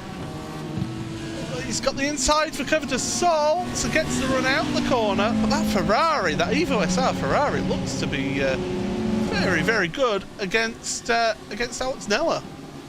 It does, yeah. These Evo SR machines looking very strong, absolutely. I think with this track temperature, I think it's going to be very difficult for the drivers of the Audi R8, particularly Anderuti and Lesmolen, because that car is, it has a lot of good attributes. It's got decent pace at the moment, but it is a pretty spiky car. It's quite unforgiving, and when it gets into you can't really let it move around because it'll just snap back on you. So I've got to think with this high track temperature, that's going to be a lot of hard work. And Anderuti, remarkably relaxed. McEwen's dropping down my timing screen. Something's happened to the Logitech GLTC Sports driver, and he's dropped down to, I'm looking on the time screen here, 19th. So gone from 10th to 19th there. So something has happened there whilst we were on board with Anderuti. And hopefully we'll have Hugo quickly getting us a replay to be able to tell us. Here we go. Went for the move. It wasn't really on there. No, but that's the risks you're gonna have to take in the position that Luke McEwen's in. He took his punishment from last week and had to start at the back of the grid. Got unlucky in race 1, and yeah, it's just all kind of unravelled. Whereas for his championship rival Josh Thompson, well, it just couldn't be going on a great deal better. Did I just see a car upside down in the background of shot then through turn number 1? I think I did. And looking at my timing screen, Chris van der Ness has taken a tour back to the pits. So something has happened in turn 1 as we watch this battle for 3rd place. And in fact, here we go. Here's what's happened. Oh, Audi into the back of the Ferrari and up and over. That was Leandro Anderuti, a race 1 winner, and that will be, I would think, a pretty stern penalty. So we saw Luke McEwen getting sent to the back of the grid after his incident at Silverstone, and will we see the same thing for Anderuti next week? I would think we're not the I was about to say we're not the race steward. I'm not the race steward, but you would think in terms of consistency, Anderuti runs the risk of having a severe penalty for that. Well, I'm not a race steward for this series. I'm for touring cars, but not for this one, thankfully. Oh, have fun. So, yes. But, yeah, that's a change position then. So Mark Hutchinson up into 3rd place. Josh Thompson leads this race with 9 minutes remaining. He's got a 2.1 second lead over Mike Horder, who's the top Pro-Am driver in 2nd place. Mark Hutchinson then, who's moved up into 3rd, is your 2nd place Pro-Am driver, although he's under pressure from Alex Nella behind. Oh, that was getting a bit tight. And look at that around the outside. Bruno Canero, what a move. Carries the speed, squeezes Alex Nella on the inside of Curva de Sol. He's trying to force his way through. Now, Canero is a very aggressive driver. He has got the pace, but he can be a little bit over-aggressive. Speaking of aggressive, Adam Watson into the side of the Evo SR Ferrari. Oh, he's not happy, is Adam. He's not happy at all. Now, is he going to try and give the place back? We'll have to wait and see, but that was a little bit ambitious there. Well, I'm not sure. I think there was something there. We didn't quite see all of that incident, really. It was already beginning. I think there's maybe something that happened in front and Watson had to dive to the inside to try and take avoiding action. Oh, it gets a little nudge from behind from the number 1 of Ross McFarlane in the Pure Sims Lamborghini there. But yeah, there was something afoot there as well, and Watson leaves the door open. But of course, here at Interlagos, you can do that and then get the ideal line for the next corner. So let's try and see what happened here for Watson. Nice. Oh, they're both going for a move. The Ferrari was going for a move on the boosted Farage car, and Watson was going for a move on the Ferrari. And Watson was already committed. That's the thing, and then I don't think you quite expect a Ferrari to jump in front of him when he's committed to the braking zone. I would call that a racing incident, to be honest. Yeah, having the ability to look back at it, yeah, I think I would agree with you on that one. But as we go through the CNRS into Curva de Sol, 3 wide, that's a bit ambitious, isn't it? Well, McFarlane, it's a McFarlane sandwich between Adam Watson and Alex Nella. Nella, who's been struggling out there a little bit since he lost his 3rd place. Oh, a little bit close between the two of them into Desida del Lago. And look at this, Watson, he's going for it. Oh, there's a Evo SR car off to the side there. Who is that? I think that's Van der Nest just getting out of the way, possibly. Okay. All I can think of right now is that Adam Watson must be absolutely boiling with that hoodie on, because this is an intense battle, and he's having to work hard at that wheel, and he's going, I don't care if you're the defending champion, Ross McFarlane. If you want to get by me, you're going to have to earn it, pal. And Watson driving with real tenacity, and McFarlane must be ripping his hair out here, going, come on, I've got to get going, I've got to go. Josh Thompson's miles up the road. It looks like McFarlane's just about got it here. He's got the move sealed, but runs a little bit wide on the exit, and here we go. Oh, it catches Watson out. And that is going to affect Watson now, isn't it? Because he had to get off the power, and you could see him, he was looking in his mirrors because he can see that boosted Farage car right behind of Alex Nella, and then the rest of the field coming up behind as well. So we're heading into the final 5 minutes of this race, and this has been really intense stuff here in the World GT Championship here on RaceSpotTV. Paul Smith and Peter Mackay, delighted to have you company with Hugo Luis behind the scenes on production here today. Watson able to stay ahead, and now Nella is actually going on the defensive against Ashley Finch. Yeah, indeed he is trying to keep Finch behind the charging bulls. It's like looking in the mirror of Adam Watson's Porsche is like looking at down the alleyway in the Pamplona Bull Run. They're all charging up behind him, but whoa dear. But Watson fighting so hard, and he's gone back off in hot pursuit, and he's all over the back of McFarlane again. Brilliant stuff from Adam Watson, and interestingly, we don't see Ross McFarlane make mistakes very often. And whoa, there's Avdoka around. Yep, Avdoka getting helped around, I think it's safe to say. He's back up and running. But when you're in a pack like that, because they were all sort of 2 wide pretty much in the entirety of that pack, it's so easy to just get a little tap and around you go. Yeah, very easy indeed. And yeah, just coming back to the point on McFarlane, that last corner, we don't see him make mistakes very often there, but I just think it's that track temperature. It's such a high track temperature that it's so easy to make a mistake, and bosh, there it goes. That was Lee Berridge. And then that held up, I think, Les Molan as well on the way through, as Andy Rutti's made great progress up to 4th. And he's fighting. He's fighting for a podium here, but Bruno Canero behind has got a tremendous run through the Senna S. He's trying to get a run on both of these drivers. So it's Mark Hutchinson in 3rd place for Evo SR. You've got the German SimRacing.de driver of Leandro Anderotti. Then you've got the 3M driver of Bruno Canero right behind, a 3-car pack for the final step of the podium. 3.5 minutes remaining here in this race. I make it about 2.5 laps remaining in this one. Just to point out, your top Pro-Am is Mike Horder in 2nd place. Your 2nd place Pro-Am is Hutchinson, who we're seeing right in front of us. And look at that, you just saw that Lamborghini, that 3M Lamborghini. Oh, contact into the back of Hutchinson. Well, that's a bit rude there. And around goes Hutchinson. Meanwhile, Anderotti just runs away and goes, "Me, officer? I did nothing." Well, I think Anderotti is going to have to, he's going to be called up to the steward's room, and they're going to say, "Take that stupid hat off and take those sunglasses off as well. Who do you think you are?" It's not a stupid hat, it's just what your school teacher would have said if you're in trouble.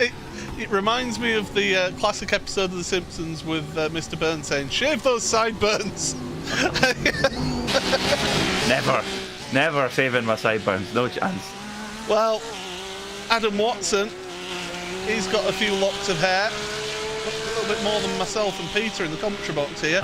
He's going through Curva de Sol and heading down the straight. And again, it's that higher wing. You can see that he's just losing ground on Ross McFarlane, but then under braking, corner entry and corner exit is where he's really got the edge, having that little bit more grip. Yeah, it almost seems that McFarlane's got his car set up very loose, so maybe running a slightly lower wing angle than even the normal. So that's maybe what's causing him to just to lose it in the corner a little bit. And yeah, Watson is absolutely all over him. And of course, this is where you can spring a surprise here. But brilliant stuff regardless from these drivers. But Anderotti up into 3rd for now, but he's got a bit of a cloud hanging over him for 2 real cut and shut incidents. Well, I was going to mention that Lee Berridge is his top am, and it's a tremendous drive from Lee to be in 13th. I mean, it was a really good drive in the first race as well, so he's looking good for some decent points for his championship. Here's Ben Gregory then, battle for 23rd with Chris Malcharek. The Malcharek for the Audi Sport team, Audi Sport Slovakia team, should I say. He, of course, came into this round leading the AM Championship, and he'll be looking for some decent points with Lee Berridge doing so well out there. We've got a driver on pit road, which is Les Molan. Don't say that he's got a drive-through penalty. I think he possibly has. Oh dear. Yeah, that's a drive-through penalty, and that will be for an accumulation of incident points for Martin Les Molan. Not been so good a second race for him. So, just 13 seconds left on the clock, and Josh Thompson leading by, well, a colossal nearly 7 seconds as well. A super drive from the Manxman. Yeah, certainly done a sensational job. And he's coming up to Junsao for the final time in this second race. Of course, one more race to come after this one. Up the hill he goes. And that's going to be Josh Thompson then. Looking forward, he's 7 seconds ahead of Mike Horder. And just no emotion, absolutely no emotion. You've just won a race, you've had to work your way through. It's all in a day's work for Josh Thompson, isn't it, when you look at that picture? Mike Horder, your top pro-am there, across the line, flashing the headlights. He's delighted with that. Anderotti, Controversial third place for him ahead of Bruno Canero. Rest of your cars are going to come through your top am. That's going to be Lee Berridge at the line. He flashed the headlights. He's delighted with that. He finishes ahead of Adam Volkovich. Rest of your field working their way through. We've got Michael Blake. It's going to be to the line for Michael Blake here. Across the line together. And that was with Les Moment. They came across absolutely neck and neck. We'll have to wait and see. A few more cars coming round for the final time in this race. We're going to see 3 across the line further down in your order. James Crouch, I think, just edged that one out. Tremendous stuff in this second race. A little bit more contact than we would have liked to have seen here, Peter. But certainly plenty of drama in this one. Oh, yes, there certainly was. And it's interesting when we saw Josh Thompson come over the line there, expressionless after winning the race. But I think it's because you saw him immediately glance to the left, look into his timing screen to see where championship rival Luke McEwen finished. I think that was his first concern when he crossed the line. Right, well, here we go. Spin of the wheel. Getting ready to decide what is going to be our reverse grid. Are we going to have our first no reverse grid? No, we're not. It's going to go through that. It's a relatively high one. 27 is going to be the reverse grid. We'll get the confirmation with it lighting up yellow. And yes, 27 is the reverse grid, so we'll get you that on your unofficial race results here. And it is Josh Thompson then who wins by 7.7 seconds in this race. Once he got to the lead, he never looked back for the Was Cooking by 3M team. Mike Horder for Boosted Mirage started on the front row of the grid and finishes on the front row effectively. Second place for him ahead of Leandro Andaruti. Bruno Canero, Ross McFarlane, Adam Watson, battling Adam Watson it must be said. David Baker quietly into 7th place ahead of Jack Sedgwick. Mark Hutchinson then is the second place Pro-Am in 9th place, and thank you Hugo, I didn't see who it was. It was Alex Neller in 10th place, with Luke McEwen then making his way up to 11th. Lee Berridge, your top am, in 12th place ahead of Adam Volkovich. Tim Perry then, your next Pro-Am, along behind him was Christian Rose. Michael Avdoka in 16th place, and Andy Archer, second place Am driver for Century Sim Racing, in 17th place. Paul Webster 18th ahead of Pete Harrod, and Ben Gregory rounds out your top 20. Christian Malsharek then 21st ahead of Lars Van Rijn and Michael Blake. Marvin Lesmorman, who got a drive-through penalty at the end there, down to 24th with Reece Saunders 25th. James Whitehouse, your own Kaiser, who's going to be on pole position for Team Mad, in 27th place ahead of then the rest of your drivers, Simon Ella, Simon Field, David Michael Nichols. Craig Jones with James Crouch, neck and neck across the line. James Crouch with Martin de Jong and Jonathan Walker as well, absolutely with them together. Robert Lundgren with Adam Hedgecock, Ashley Finch, Bradley Hulse, Toby Ward and Brendan Stacey rounding out the top 40. Chris Wood ahead of Brian Kroon with John Roberts, Kevin Kittleman, Tony Draper, Jack Belton, Adam State, Jack Osborne, Nathan Healy, Nick Salaputis, Adam State below, all one lap down or more. Matt Woodhouse and Chris Van Den Ness with Jesse Payne Wilkins, Eric Haag and Lewis Ward did not finish in that race. So, hopefully we don't have as much time to fill this time, Peter, but it is 27 is the reverse grid draw. Your own Kaiser then going to be on the front row of the grid with James Whitehouse. So definitely going to be interesting to see how those two get on. It's a Pro-Am and an Am. Yeah, I think, can you imagine if it had gone to a no reverse grid there? We were one click away from it, and well, that would have been dreamland for Josh Thompson, because he would have started on pole for the final race, but instead he'll start from 27th on the grid. That's the peril, the joys and the perils of the spinny wheel. And well, it is reasonably good news for Luke McEwen, championship leader coming into this round. He's had a difficult day of things so far. He finished just outside the top 10, so he'll start further up, and this is his opportunity to at least salvage something out of this meeting. Yeah, absolutely. I mean, you look at those drivers who are going to be starting further up as well. I mean, Marvin Lesmoman, it's actually a blessing is getting that drive-through penalty. That means that he starts on row number, row number 2 of the grid. That's a good opportunity for him and for Rhys Saunders. Second row of the grid, 2 pro drivers. They've got a tremendous opportunity to get a win here today. They do, yeah. You would think for Lesmolan, it's again a good way to bounce back, and that's why I love the racing that we have here, not only in the World GT Championship here, but also in the World Touring Car Series, which we broadcast every Thursday on RaceSpotTV. It's brilliant because you can have a difficult race 1, even a difficult race 2 as well. But if you just get that, you can bounce back and salvage something in race 3. It makes a big difference. So.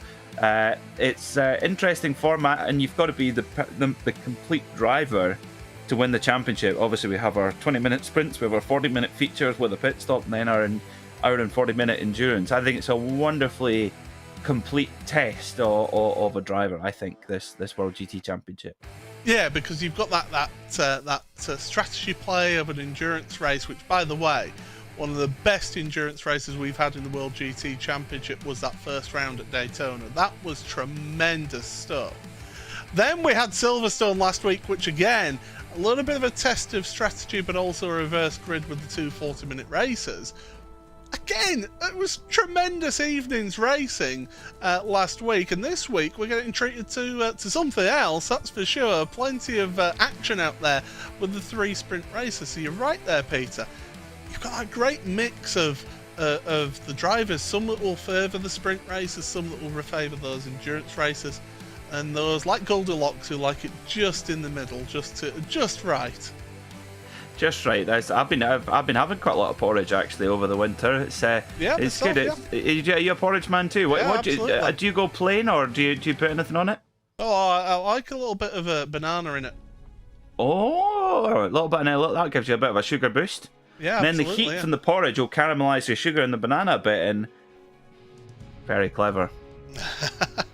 I'll be honest, I'll try that actually, because I do like banana, and I've just been going plain with the bit where you pour the milk in the bag and what's it called? Oats So Simple. Yeah, other porridge things are available. Other porridge products are available out there. However you enjoy your rolled oats, eat them responsibly. No, it's just. As long as they come from Cooper in Fife, because that's where the Quaker Oats factory is, and that's my granddad used to be the gardener there. In fact, sorry, my great granddad used to be the gardener there. More pointless information for you. Is there anything you don't know, Peter? It's just a wealth of knowledge is what we would say for yourself. But yeah, we'll look forward to this 3rd race. Can you tell we're going a little bit doolally with it being running late a little bit this round of the championship? There is a motor racing connection just 10 minutes down the road from there. There's a little village called Kilmeny, which is where Jim Clark was born. So a lot of people think he's a borderer, which of course that's where he spent most of his life. But he actually was born in Fife. And there is a beautiful life-size bronze sculpture of him in Kilmeny. So if you're ever up in Scotland in Fife, it's a motor racing pilgrimage to especially I like going there on the 7th of April to pay my respects. Well, I could tell you that I used to actually marshal on the Jim Clark Rally in the Borders. I used to marshal on that back in my rally marshalling days. So I always enjoyed my pilgrimage up to Kelso and check out the race course for the service area. We used to have our camping up there as well, up at the race course for the marshals. So it was always a really good event. Yeah, it's one that I always used to look forward to. You don't get that many tarmac asphalt rallies in the UK, and certainly great. Never got to visit the visitor centre, the Jim Clark Museum. Never got to visit it. It was always closed when when we were up there, unfortunately, but it is somewhere where I would like to go. Well, they've of course they've updated they've turned it from what was effectively a kind of trophy and memorabilia room to a full-blown museum with a Lotus Cortina that Jim won the British Saloon Car Championship in, which is owned by Dario Franchitti nowadays. Oh, is it really? There's also there's a Lotus 25 in there as well. There's a simulator with VR.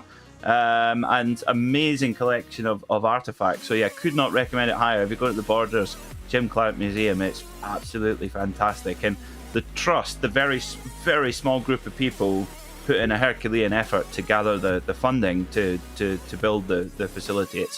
It's really a credit to Jim's legacy. So yeah, it's a part of a proper Scottish road trip. That's your first stop if you're coming north. Absolutely, and don't forget to pick up your woolen jumpers on the way up through the Borders as well. Yes. You always go past it. You see, if you go up through Newcastle and turn left off the A1 and go up that way, up the back way, pick up your wool jumpers. Yeah. Peter knows. He knows. And I'm sure everybody from the Borders knows as well.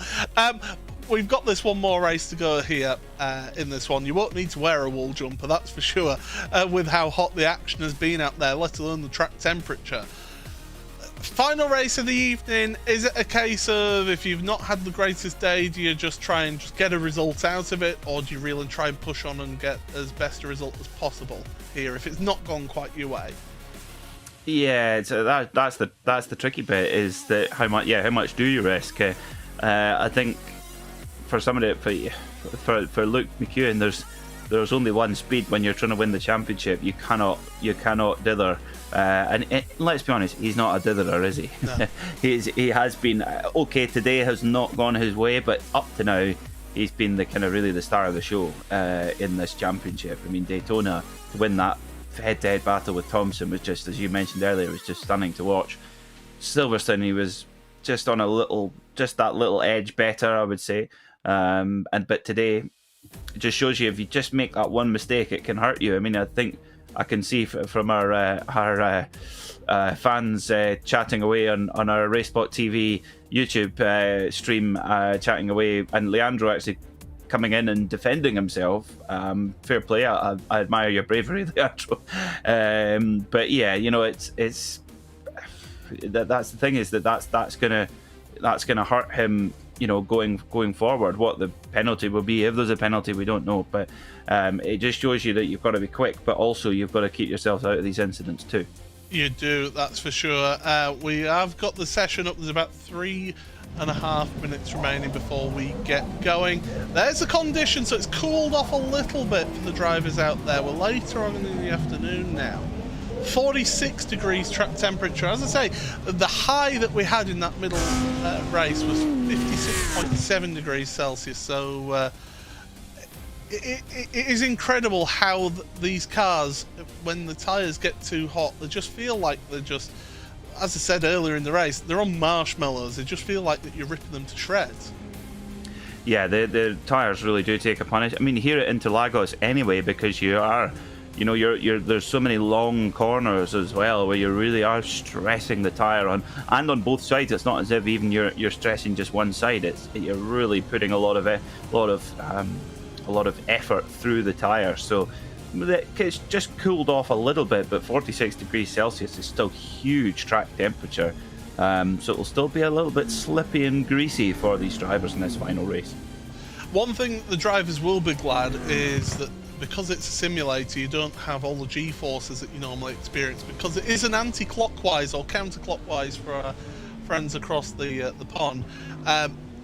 It's not normal really to have a counter-clockwise track, and these drivers, when they race around here in real life, at the end of the race they feel it in their necks because of these long radius corners, don't they?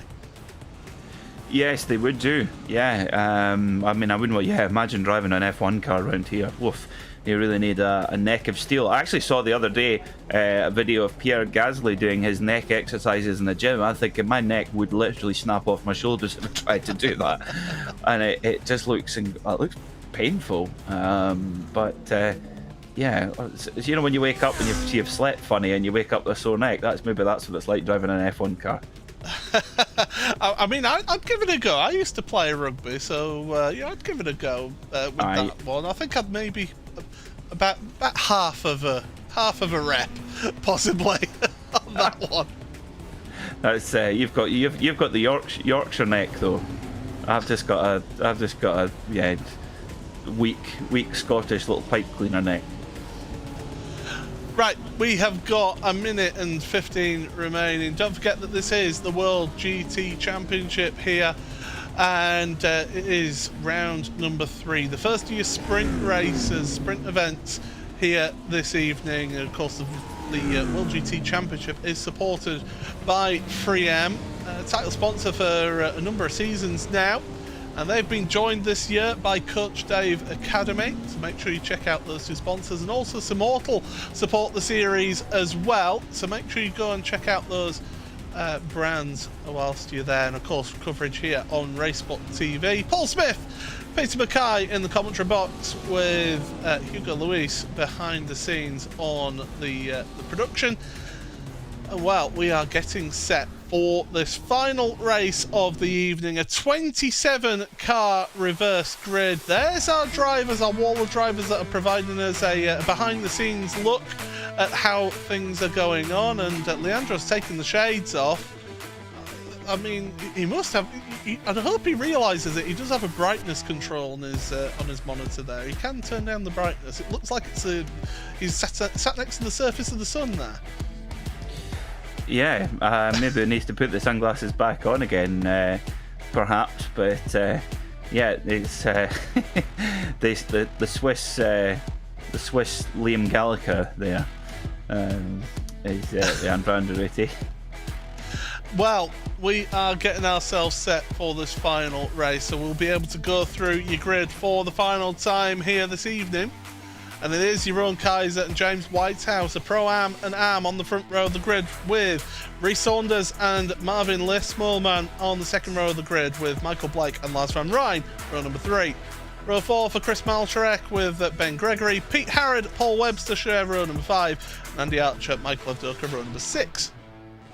Row 7 for Christian Rose and Tim Perry, with Adam Volkovich and Lee Berridge. Luke McEwen, he'll be hoping for a better result here.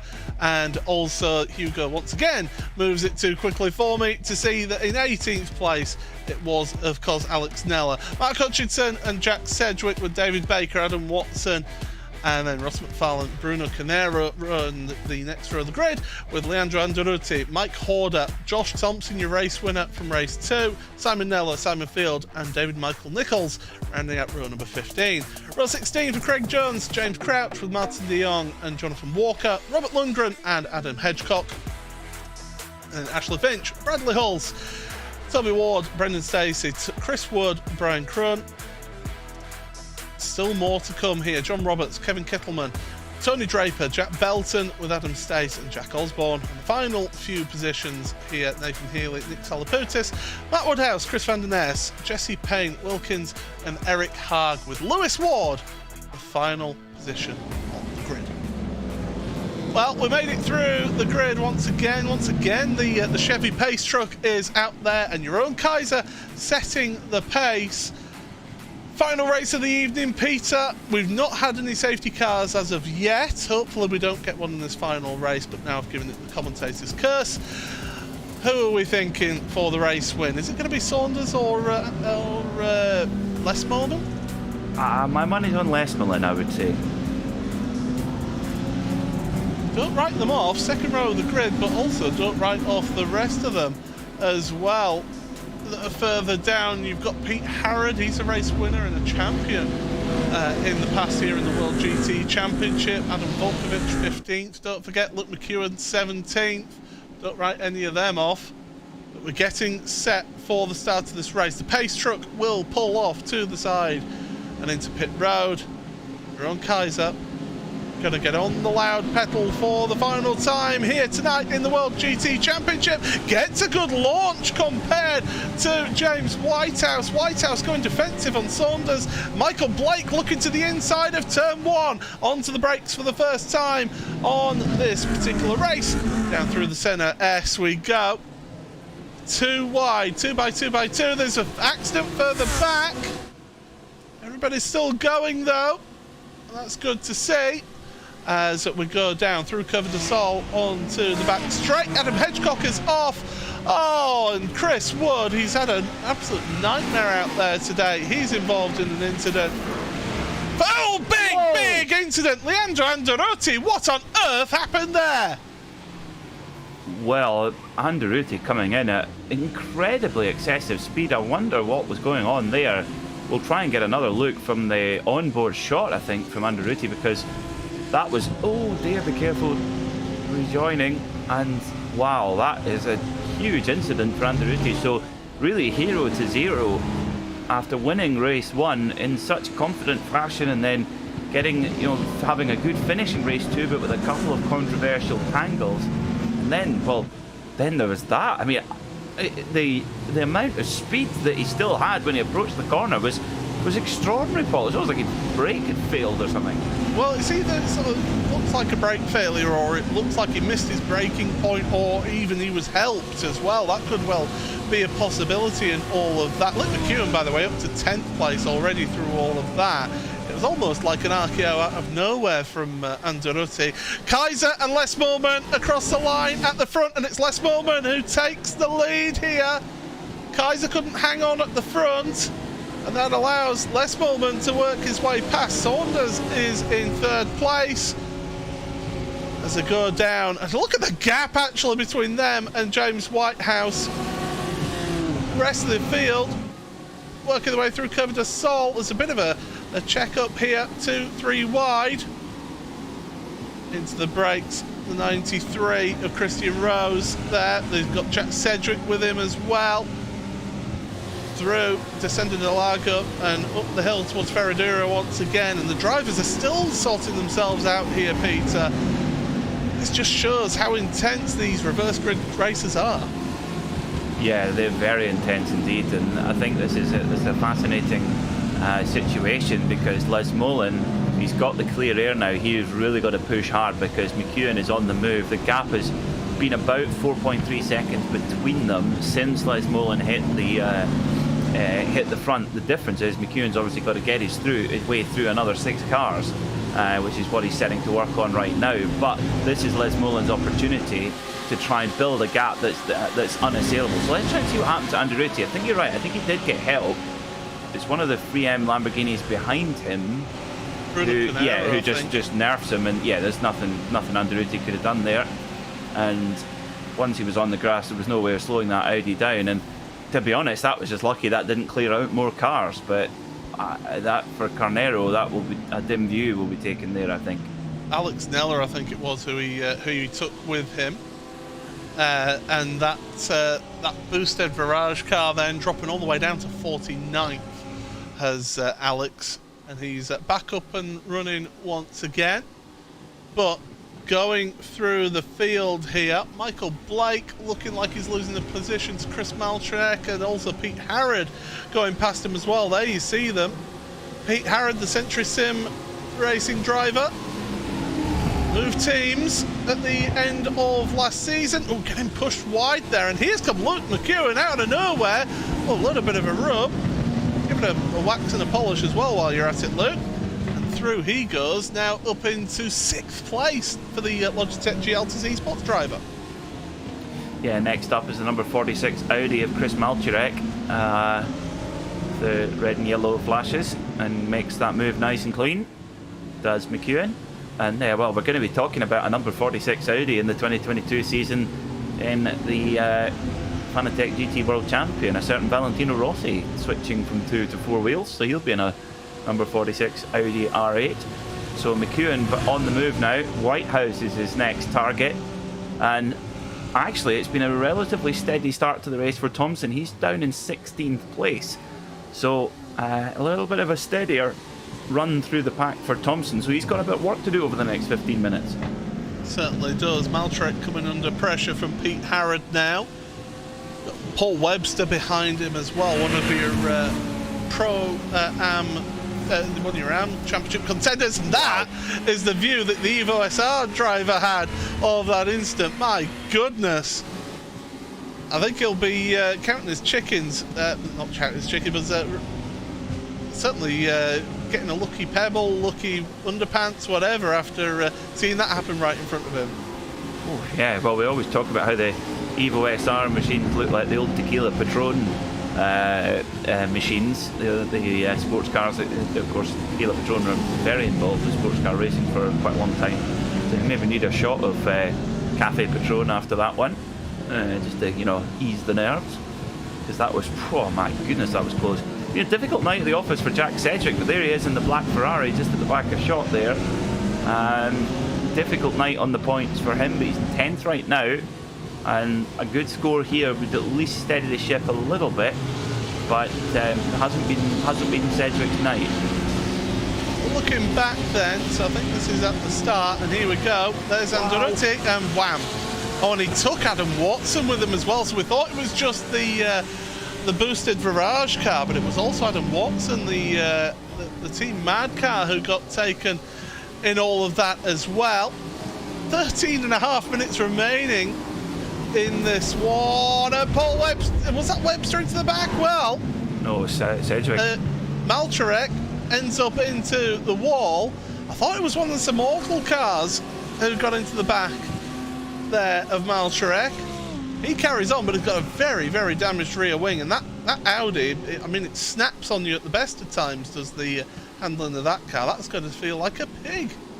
Yeah, it's not going to feel nice at all. It's really going to harm the straight line speed as well for Malcharek. I'm pretty sure there was contact from Jack Sedgwick's Ferrari, actually. I don't know if there was more than one car involved, but yeah, maybe my eyes are deceiving me, but anyway, they carry on. Sedgwick carries on there as well. There's George Thompson, the winner of race 2 in the number 49 BMW, and making his way now, starting to make some progress up into 12th place.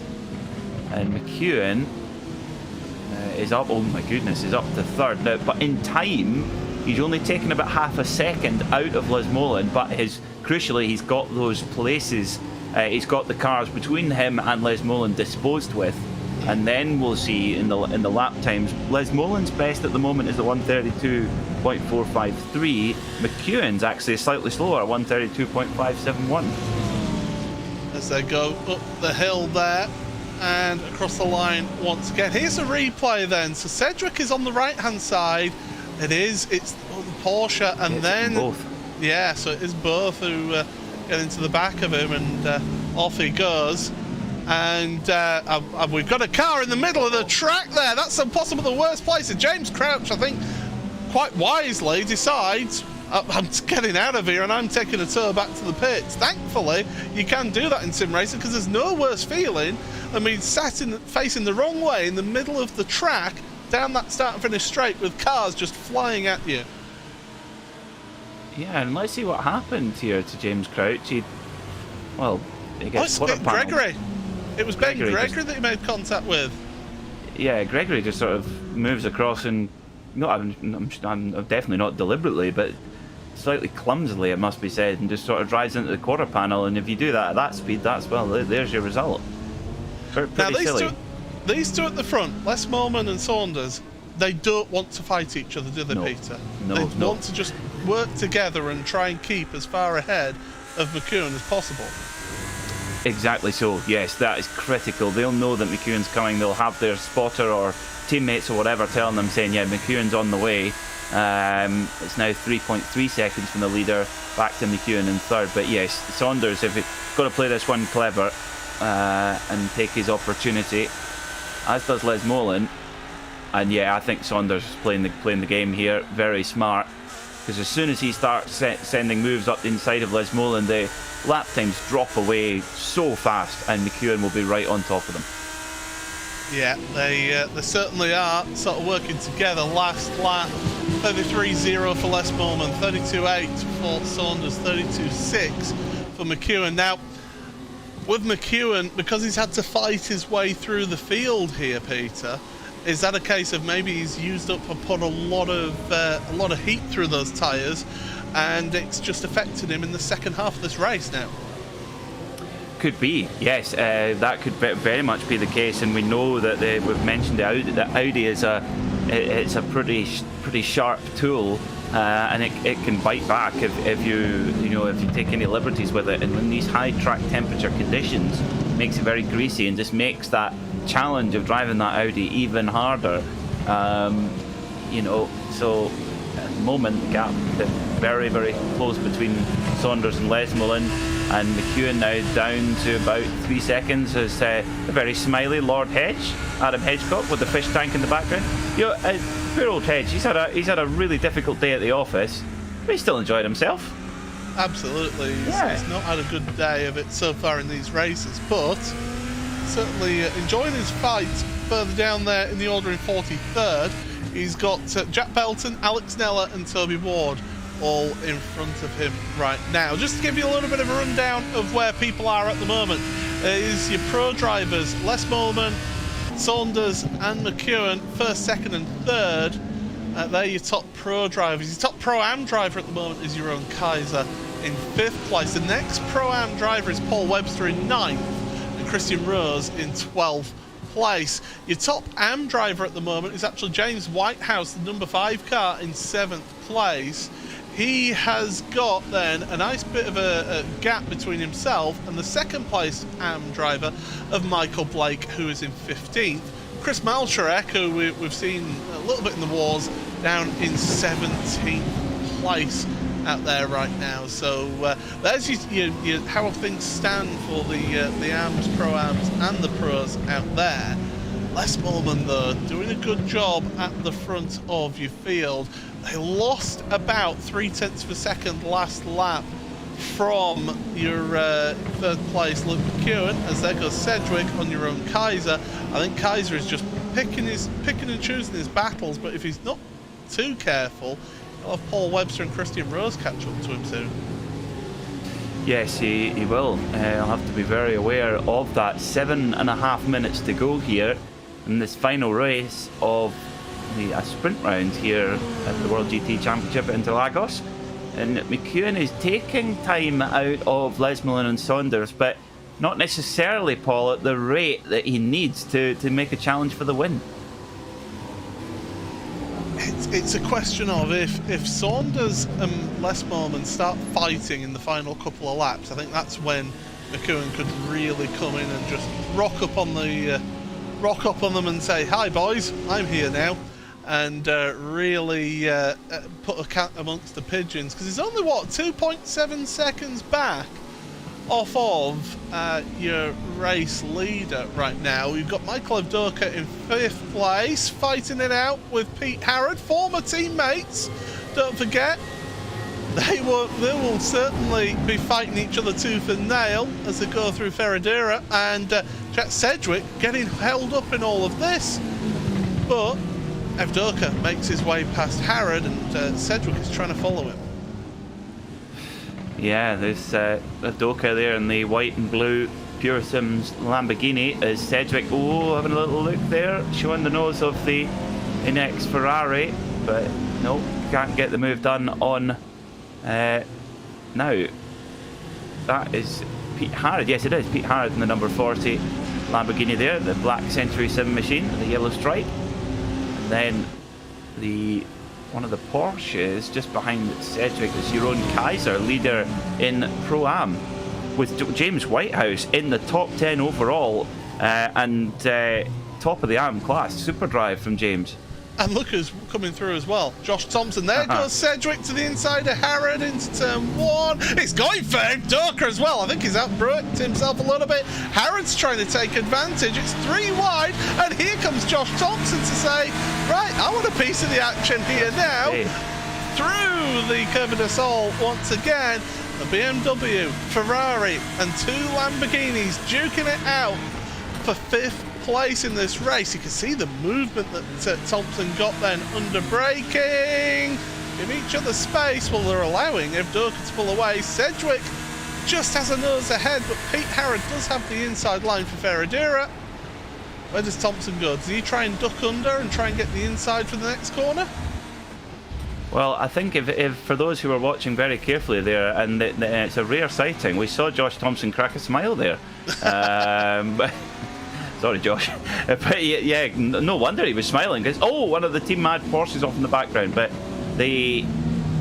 with Paul Webster, but no wonder he was smiling, because what a benefit there for Thompson. He's now up to 7th. Oh dear, and that was fire. Teammates. That was... Get them under, control your drivers. That was teammates getting together. I mean, it's very much on brand for Team Man to get into each other, that's for sure. Up we go once again. 4.5 minutes remain in this race. It is still Les Morman and Saunders at the front of your field. Then got Luke McEwen in 3rd place, slowly gaining on the front two. Harrod and Sedgwick, they're still not finished with this battle, and Sedgwick, for everything that he tries, just cannot get past that Century Sim Racing car of Pete Harrod. And Josh Thompson now, he's trying to get involved. Here's what happened. It's James Whitehouse and Paul Webster. I think Webster just lost it himself.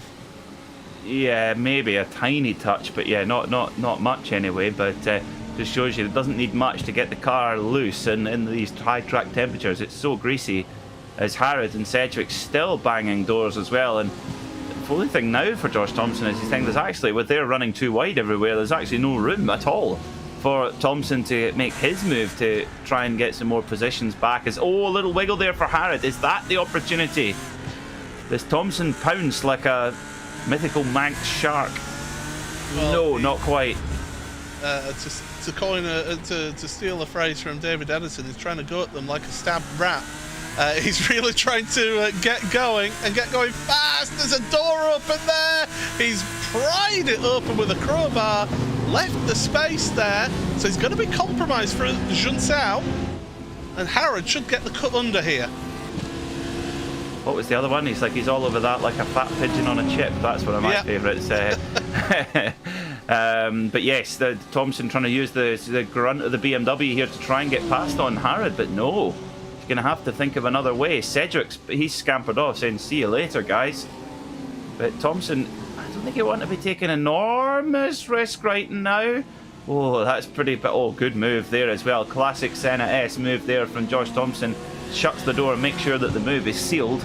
But yes, this doesn't want to be taking enormous risk. It's been a really good night. It started off from the back of the grid, don't forget.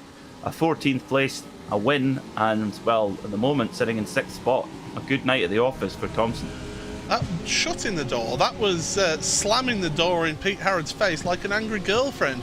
Don't ask me, I've experienced it. As he goes up in towards Ferradura. How could anyone be angry at you, Paul? I can't imagine that.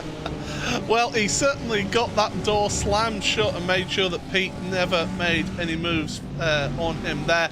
It's Kaiser and Rose who are behind Harrod now, and they are absolutely neck and neck in the Pro-Am category. So Kaiser's trying to hang on to a Pro-Am win. Meanwhile, your leaders, they're going to be coming through to start their final lap. If ever there was an opportunity for Reece Saunders to try and overtake, it will be on this last lap. However, Les Morman has pulled out almost a second lead here. Yeah, very impressive stuff from Les Morman to resist the challenge from Reece Saunders, who still holds the fastest lap of the race, albeit it might have been a little bit draft assisted, but still you've got to do the time. McEwen is still closing in more and more and more as they're on to the final lap now. You know, is he going to be close enough to, or is Saunders, is he keeping his powder dry? Who knows? But intriguing race here, how it's worked out. But Les Morman has been very, very impressive under the pressure. Certainly has, as we're moving through the Interlagos for the final time. And there is McEwen. He's been pushing all along. He gained just under just over half a second on that last lap alone. You can smell another position here.